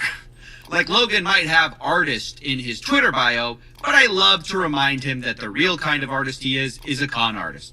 And the funny thing is, the best they can hope for in this scenario is just to make the other guy look worse. Like, nobody looks good here. They just have to say, like, I didn't scam as bad as you did. Like, for instance, Logan literally brings up my website, Scam by Dylan Dennis, where I show 20 crypto projects Dylan promoted for money that are in the toilet now. And Dylan's only response to that is not that he didn't do it. His response has to be, hey, that same guy who caught me also caught you scamming with CryptoZoo. And then Logan has to pretend with this fake smile he plastered on the whole time, like, oh, I'm rectifying it, bro. Which, of course, he's not. He hasn't paid anyone. So this whole thing has been, it's been very special for me to watch.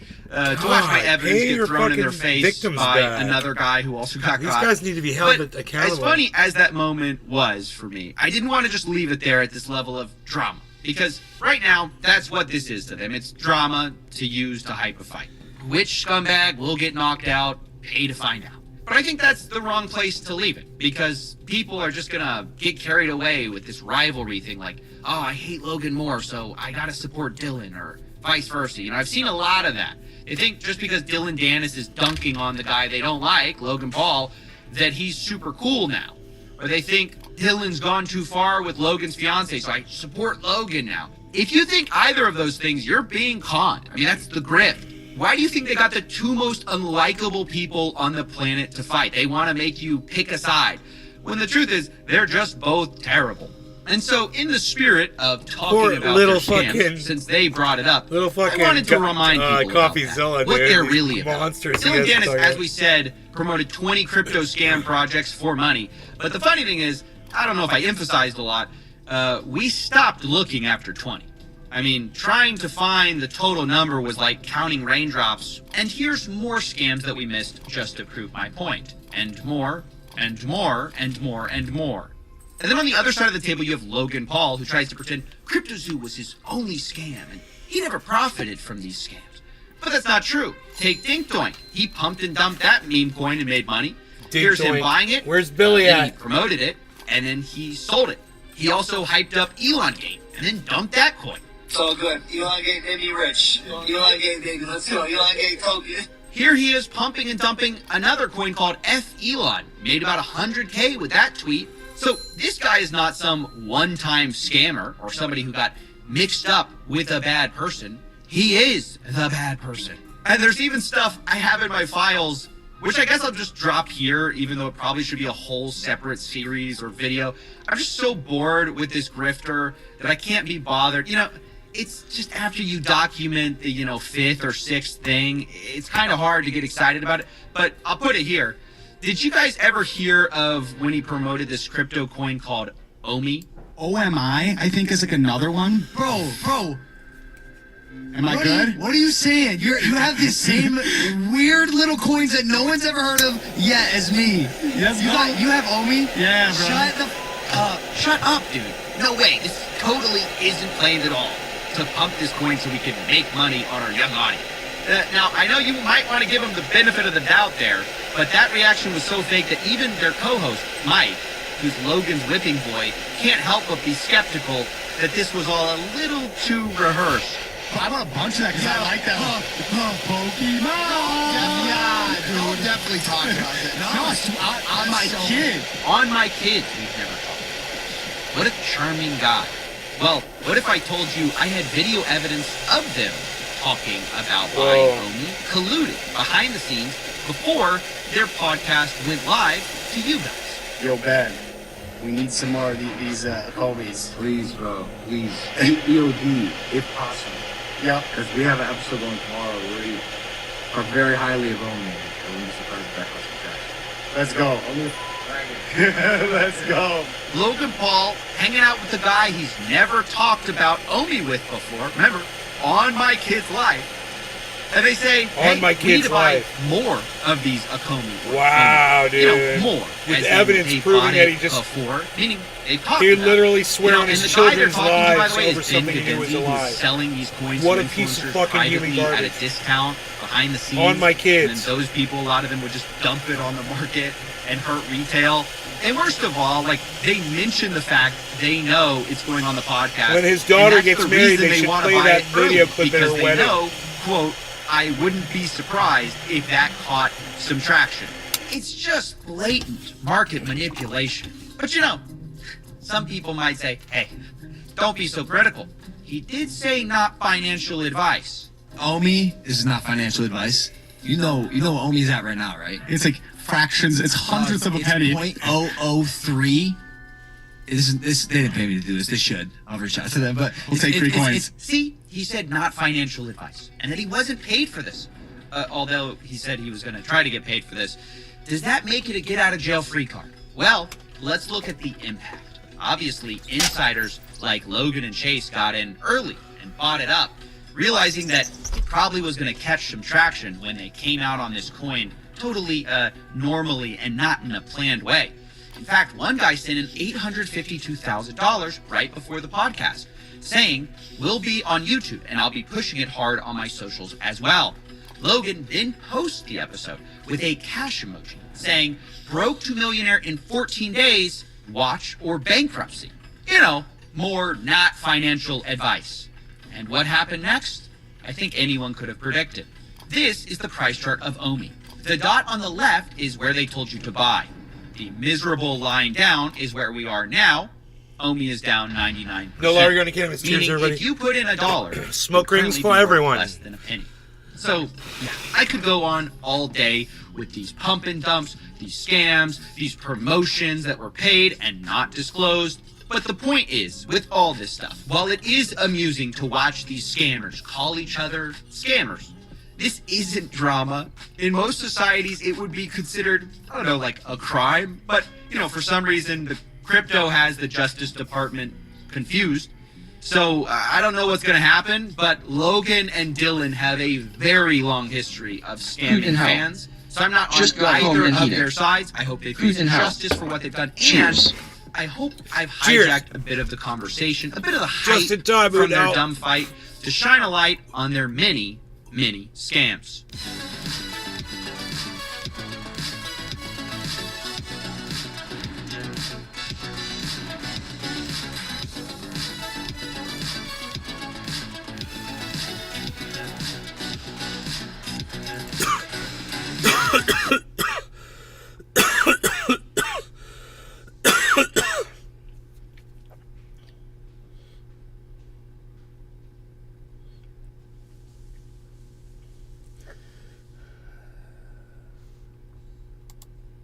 Let's talk to Jeremy. He's with us in Jerusalem tonight. Jeremy, good to see you. The deadline, I think, is under 2 hours away now. One of the hospitals has been told to evacuate immediately. There are 300,000 reservists who've been mobilised. The army on the border in the crouch position, ready to go. When do you think the order will come? Well, I don't think it's going to come in 2 hours from now. There was a briefing, on-the-record briefing given this morning by the Israeli army. And in that they said, yes, we accept it might take longer than 24 hours. They didn't say how much extra time they might be building in. You know, I'm not sure the Israelis themselves are entirely ready in terms of the build-up that they want. Armies have a lot to do to get all their forces in a row for putting on what is a very complex operation. I think there is intelligence stuff they need to sort out as well. They want to go after the leaders who are in Gaza of Hamas. So I think they would very much like perhaps to start their operation with some kind of enormous strike that kills I don't know, some secret command bunker or something like that. But I have no idea if they have managed to obtain that kind of information. But if you look at everything that's happening, Christian, these instructions, I mean, it's, you know, it's called advice. It's an instruction. Move south or else to civilians. The state of siege that's been put in, which they've even cut off the water. And all the military activity that's going on, they're preparing the battlefield. They are going to do an offensive. It says they did not cut off the water. Is the intention, Jeremy, to make this as miserable? Why have they and been as claiming that they're punishing cutting for off the water Palestinian then? people, that in some way they separate them from Hamas? Do you think that is the strategy of the Israeli government? I think putting pressure on Palestinians, yes, is definitely one way to try and put pressure on Hamas. But the thing is, an awful lot of Palestinians aren't behind Hamas anyway. Hamas, all the Palestinian leaders from Fatah to Hamas, the two main factions. Fatah control the West Bank, which is the area that more or less runs from Jerusalem to, well, parts of the West Bank, I should say. They govern, but not in a very effective way, parts of the West Bank, part of the occupied territories, and Hamas are in Gaza. And to be honest, neither is beloved. Both have followers, some very faithful followers, but I think most Palestinians over quite a few years now have become deeply cynical and depressed about their political prospects, their prospects for independence, which is what people, a lot of them, dreamt about, their prospects, in other words, for freedom. And I think there is a sense in which extremists have been able to have been able to thrive in that kind of desperate atmosphere. There's been no peace process for an awfully long time. I mean, none whatever. There was an attempt 10 years ago by the Americans under the Obama administration, a couple of presidents ago, to try and get the whole thing going again, but it failed. The question, of course, that everyone will ask tomorrow is how many of the million people have gone. And I was asked that on the World Service Programme today, and I was recounting a story, Jeremy, from back in 2008. I was interviewing a woman in Gaza City who was sitting on a suitcase, and during this interview, she started rootling in her suitcase and she pulled out a key. And this key was to the front door of the house that they lost in 1948 when they were expelled from their ancestral land. And she said to me, this is the second time I've lost my home to the Israelis. And I think that will be in the minds of some of these people, won't it, in northern Gaza. They might not be of Hamas, but they are part of the resistance, and they will see the echoes in history. Wow. So pretty much Palestine. What they know is the Nakba, the catastrophe, is the great trauma in Palestinian history. It was when the Palestinian society that existed in this land was splintered and dispersed.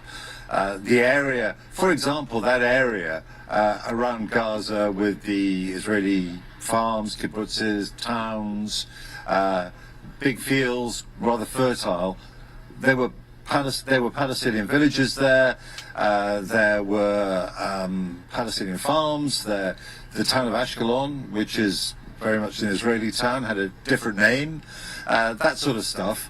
And so, yes, I think when people hear, Palestinians hear, the Israelis saying, you've got to get out, all those ghosts come up again. They start to rise up out of history. Frankly, history is never very far away here. People are very conscious of what happened, not just in the immediate past, but back in their grandparents' time.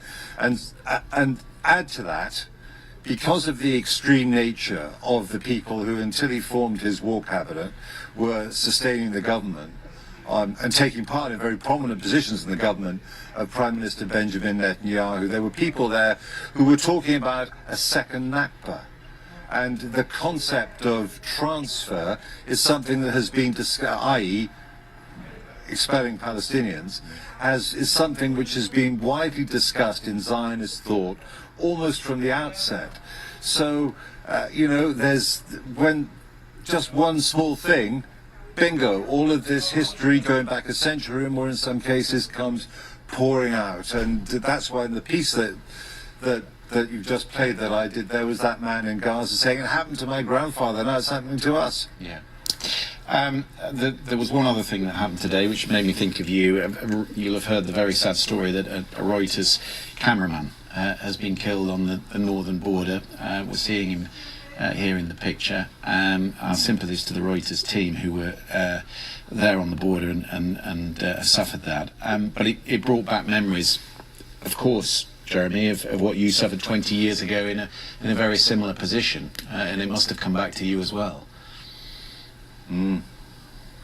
Yes, 20 years ago, well, 2000, more than that, is when the Israelis were pulling out of South Lebanon. I was working with a Lebanese cameraman and a Lebanese fixer driver called Abed Takush, and the Israelis opened fire from across the border and killed him.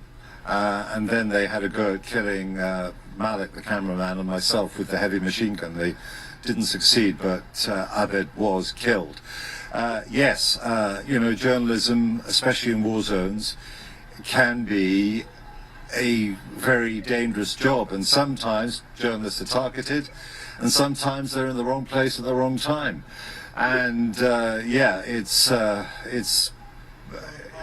can I say? I'm full of sympathy for that family because I will never forget the funeral of Abed and going back to Beirut the day after he was killed and going up and to explain to his wife exactly how he died.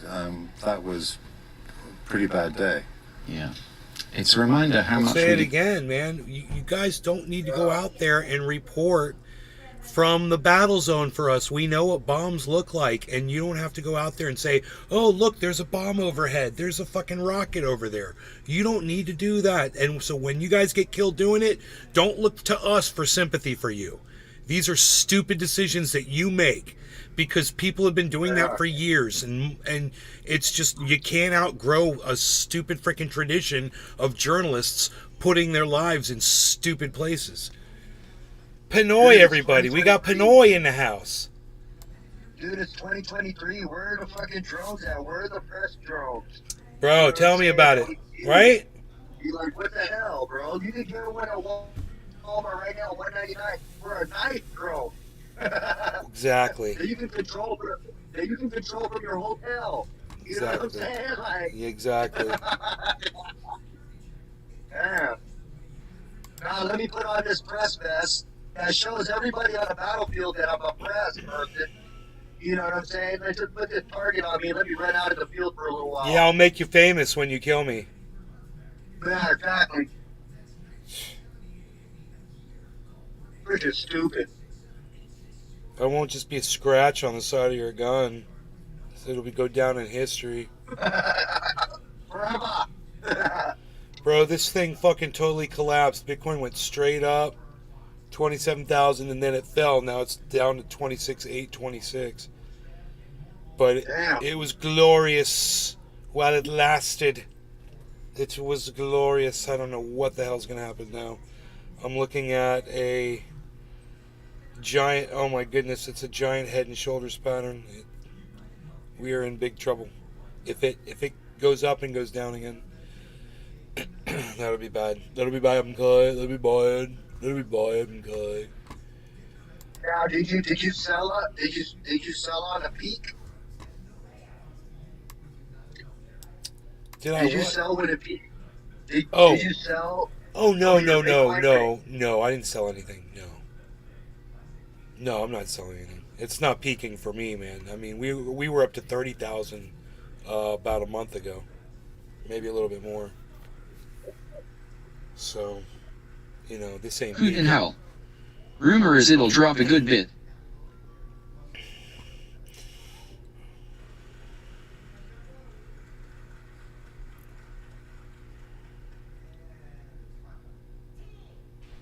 Hoot in hell. I sold a few coins at 4,100.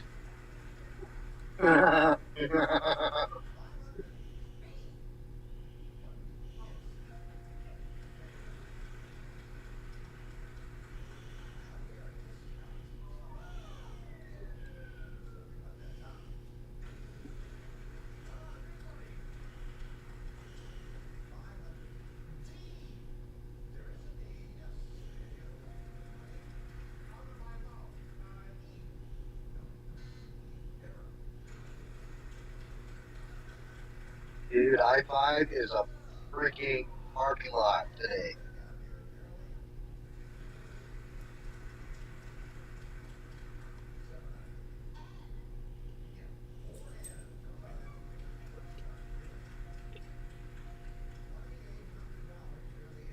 How Britain started the Arab-Israeli conflict. Free documentary history, 3 million views.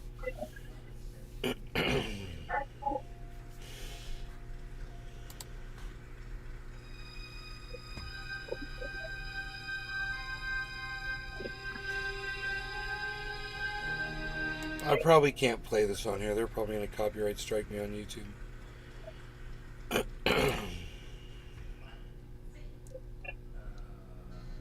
Dude, I got a copyright strike from a video from 2017 the other day. Yep, that's how they're going to get me. That's how they're going to get me. Damn it, dude. Retroactive rules. Shit used to be legal for us to do whatever we wanted. They've changed the rules now, and they're going back and they're retroactively striking our old uploads. Mm-hmm. I got so many uploads too, bro. And they're just going systematically, going after each one that had some type of music in it. I remember you didn't used to, it was Dave, it was Token Dave. He would go live on YouTube and he wouldn't record the shows. He would play music and then he would delete the video. Now you can't even do that because the algorithm catches up and It'll get you while you're live. Oh yeah. It'll pop you while you're live, bro.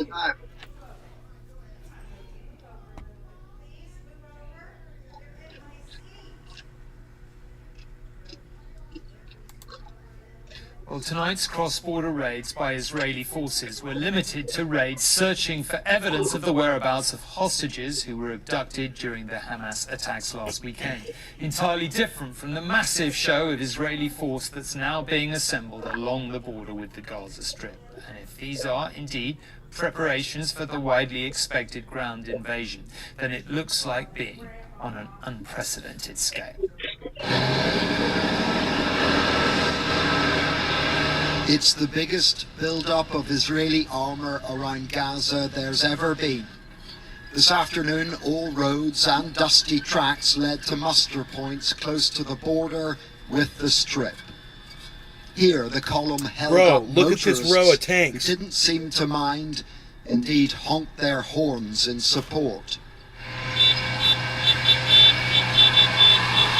Man, Zelensky. Their horns in support. Zelensky's gonna be pissed when he sees that row of tanks Israel's got. Look at that. 1, 2, 3, 4, 5, 6, 7, 8, 9, 10, 11, 12, 13, 14, 15, 16, 17, 18, 19, 20. I think I see 21, 22 tanks. All in one spot, dude. 22 tanks, man. There's no telling how many other tanks they got rolling in different areas, too. If they got that right there, that makes Ukraine look like a fucking paintball fucking tournament. Oh my God! Their horns in support. Oh. The fact these preparations are still going on 1 week after the deadliest ever day for Israeli civilians points to a massive attack when the invasion order finally comes. They went into Gaza in 2009 and 2014, but not in this kind of strength. Today, thanks to its reserves, Israel's army is 360,000 strong. That's twice the size it normally is. Wow. As the tanks rolled, the Iron Dome interception system was busy stopping hundreds of Hamas rockets fired at Ashkelon and beyond. Damn. The few projectiles that got through did cause several casualties. They're still killing people in This Israel. is the Israeli town of Sderot, the closest one to Gaza. The fact it's almost deserted makes it quiet, but don't mistake that for peace and quiet.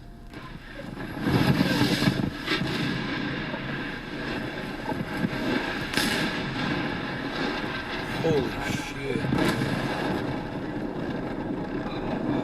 Those are indiscriminate Hamas rockets striking nearby. Today, the Israelis released pictures of bodies piled up awaiting identification.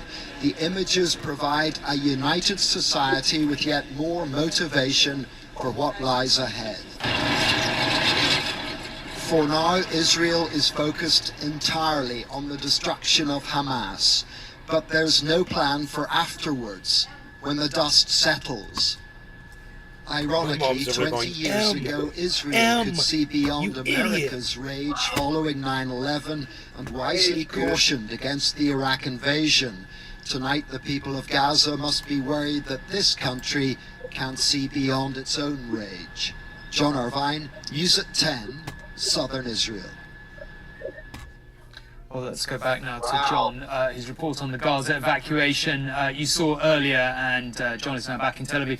John, look, no one's quite clear when this deadline passes in Gaza. What's your sense of where we really are at this point tonight in this incredibly tense situation? Well, I think to start in Gaza, Tom, the people there are well used, have become well used over the years to having to run from their homes in time of war, but never on this unprecedented scale. And from an Israeli point of view, the calculation is really brutal and it's really simple. They know that the more Palestinian civilians who die in this conflict, then the greater the pressure on Israel to bring to a premature halt their mission to bring down Hamas. So Israel has to at least give the warning, even if the... Can you believe they're still firing rockets with all those tanks right there on the border coming in? They're still there. I mean, Hamas is still there. Yeah, Yeah, they're still there. warning is actually impossible to obey. To give you an idea of the chaos inside that tiny strip of land tonight, we've been back in touch with Plestia, who you saw in our report, and she tells us this, that she tried to reach her parents' home, but she couldn't find a car, she couldn't find a taxi, she couldn't walk all the distance, so tonight she is hunkered down in the main hospital in Gaza City, along with a lot of other people from there, because that hospital has always been a safe place at the time of war. But this time, Israel is giving no such guarantees.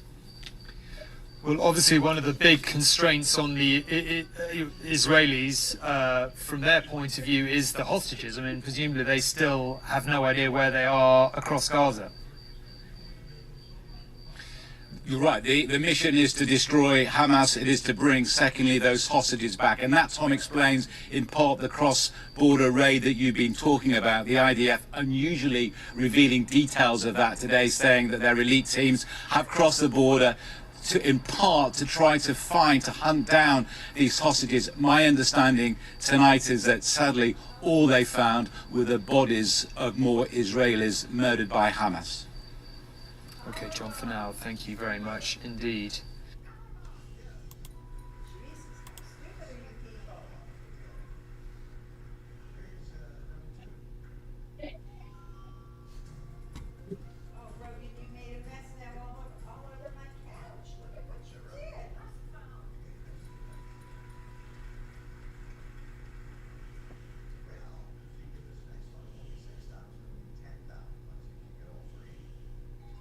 Hey, brother, I'm out 40 minutes, 15 minutes from the house. I'll get back on when I get home. Okay, bro. Drive safe. I love you, buddy. I love you too. Peace. Peace.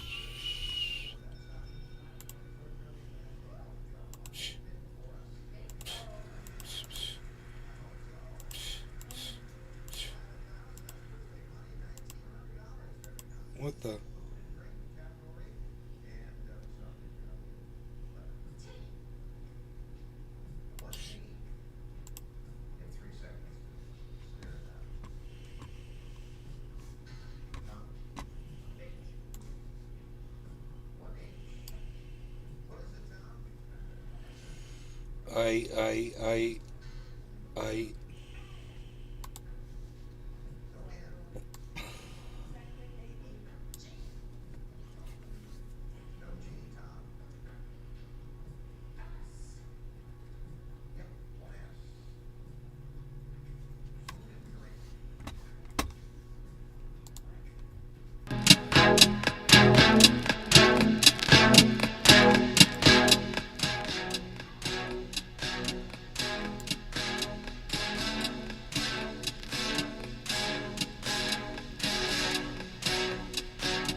I like that music.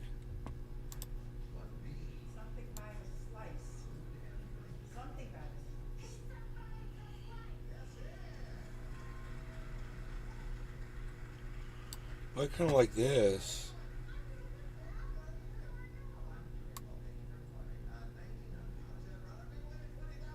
Oops. Man, I got fractalized on it.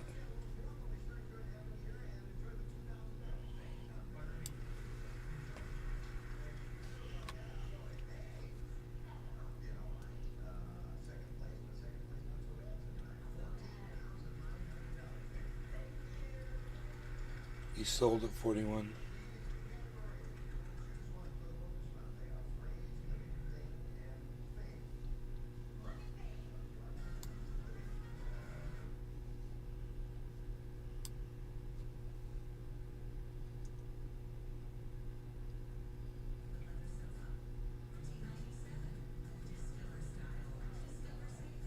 Hey, hippie chick.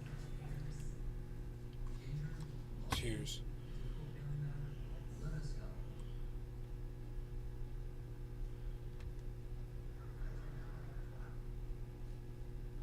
UFC pay-per-view. They'll never come after me that they notified me. How's going back in time to now assess penalties for then allowable uses than reasonable? Because it's social media and they do what they want because they're assholes. Because they're fucking assholes.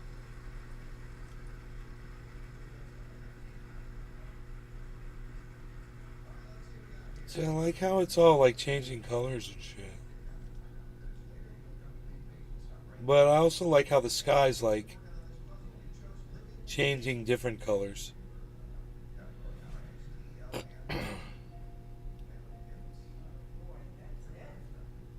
Whoa. I see shit disappearing in the background. That was weird.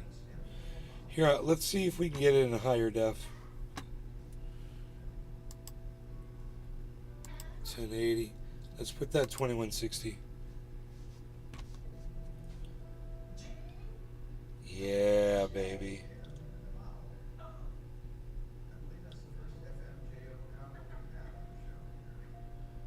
Holy moly, dude. That's like super duper trippy. There's like a dude. There's a dude. Right there. There's a dude right there, man. Oh my god. I'm seeing all kinds of things in there. Dude, I want to put this on all my screens simultaneously. Bam, that'd be badass. My screensaver is cool. It's not like this. But it can go across all. My screensaver can go across all my monitors. And it's all one picture. So it looks really cool. Instead of just all the same thing. Repeated over and over again. Look at this. This is crazy looking.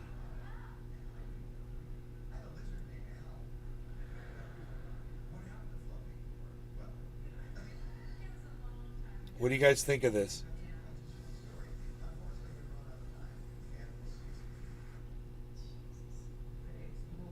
Pretty crazy? Oh my god.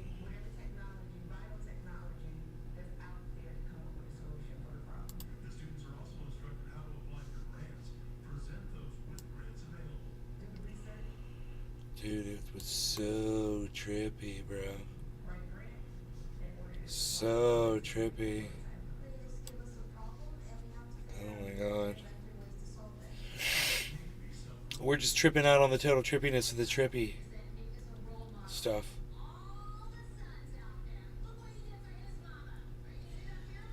We're just tripping out over the total trippiness of the trips. It's so trippy. It's like Trip No.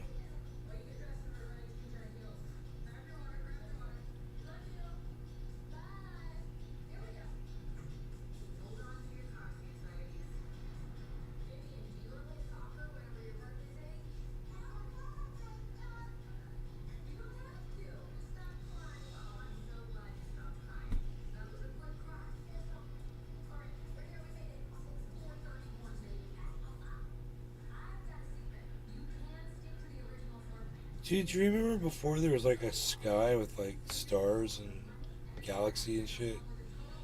It's weird, everything's all changed.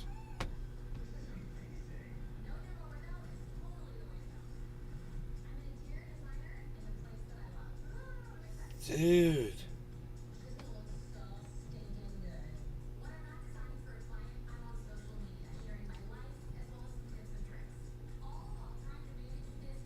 It's changing directions. It's steering off to the right. Look, now they've just totally morphed it. See, that morph right there, that's cool. That's what they should do. So you barely notice it.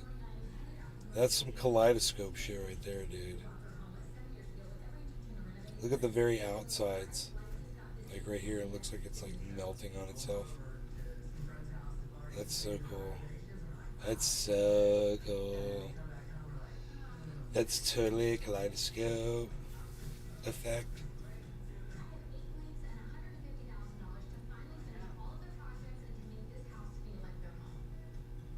But that's like a cool kaleidoscope. Like, it looks like it stopped moving forward.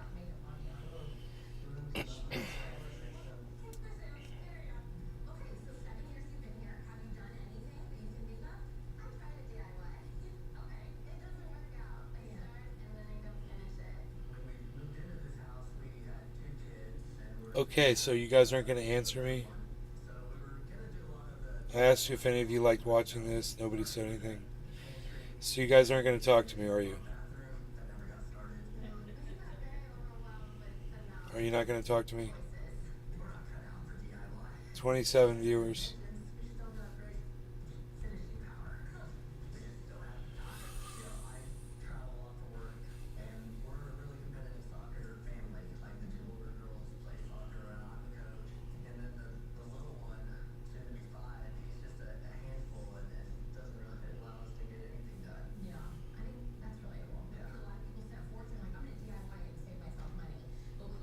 I guess you're not going to talk to me. 3 hours and 45 minutes. I've lost all of you.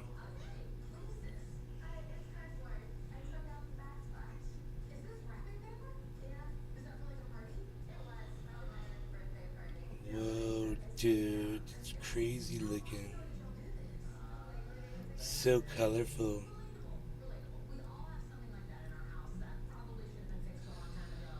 Alright, you guys. Thanks for watching. I wish you talked to me, but you're Kevin not. Monaco. I'm here. I wish you talked to me, but you're not, so I'm going to go since nobody wants to talk to me. Thanks for watching my show. And no, it says there's 27, 26, 25 people here, but it really doesn't feel like there's 25 people here. So I'm going to go. I'll see you guys tomorrow. 3 hours and 45 minutes. Later, guys that don't want to talk to me. Later.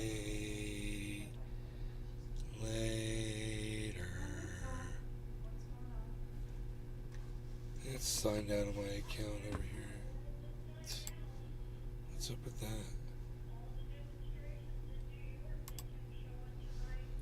How about here? I'm signed in over here. Log in. How about you fucking suck it? You like that, bitch?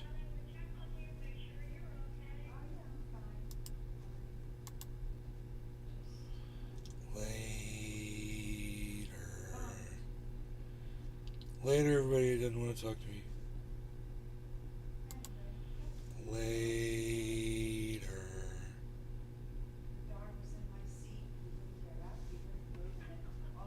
Later, everybody. Because you're not talking to me. Alright, bye. Seriously. I like gave you 2 minutes to say something, man. You failed miserably. We're done here.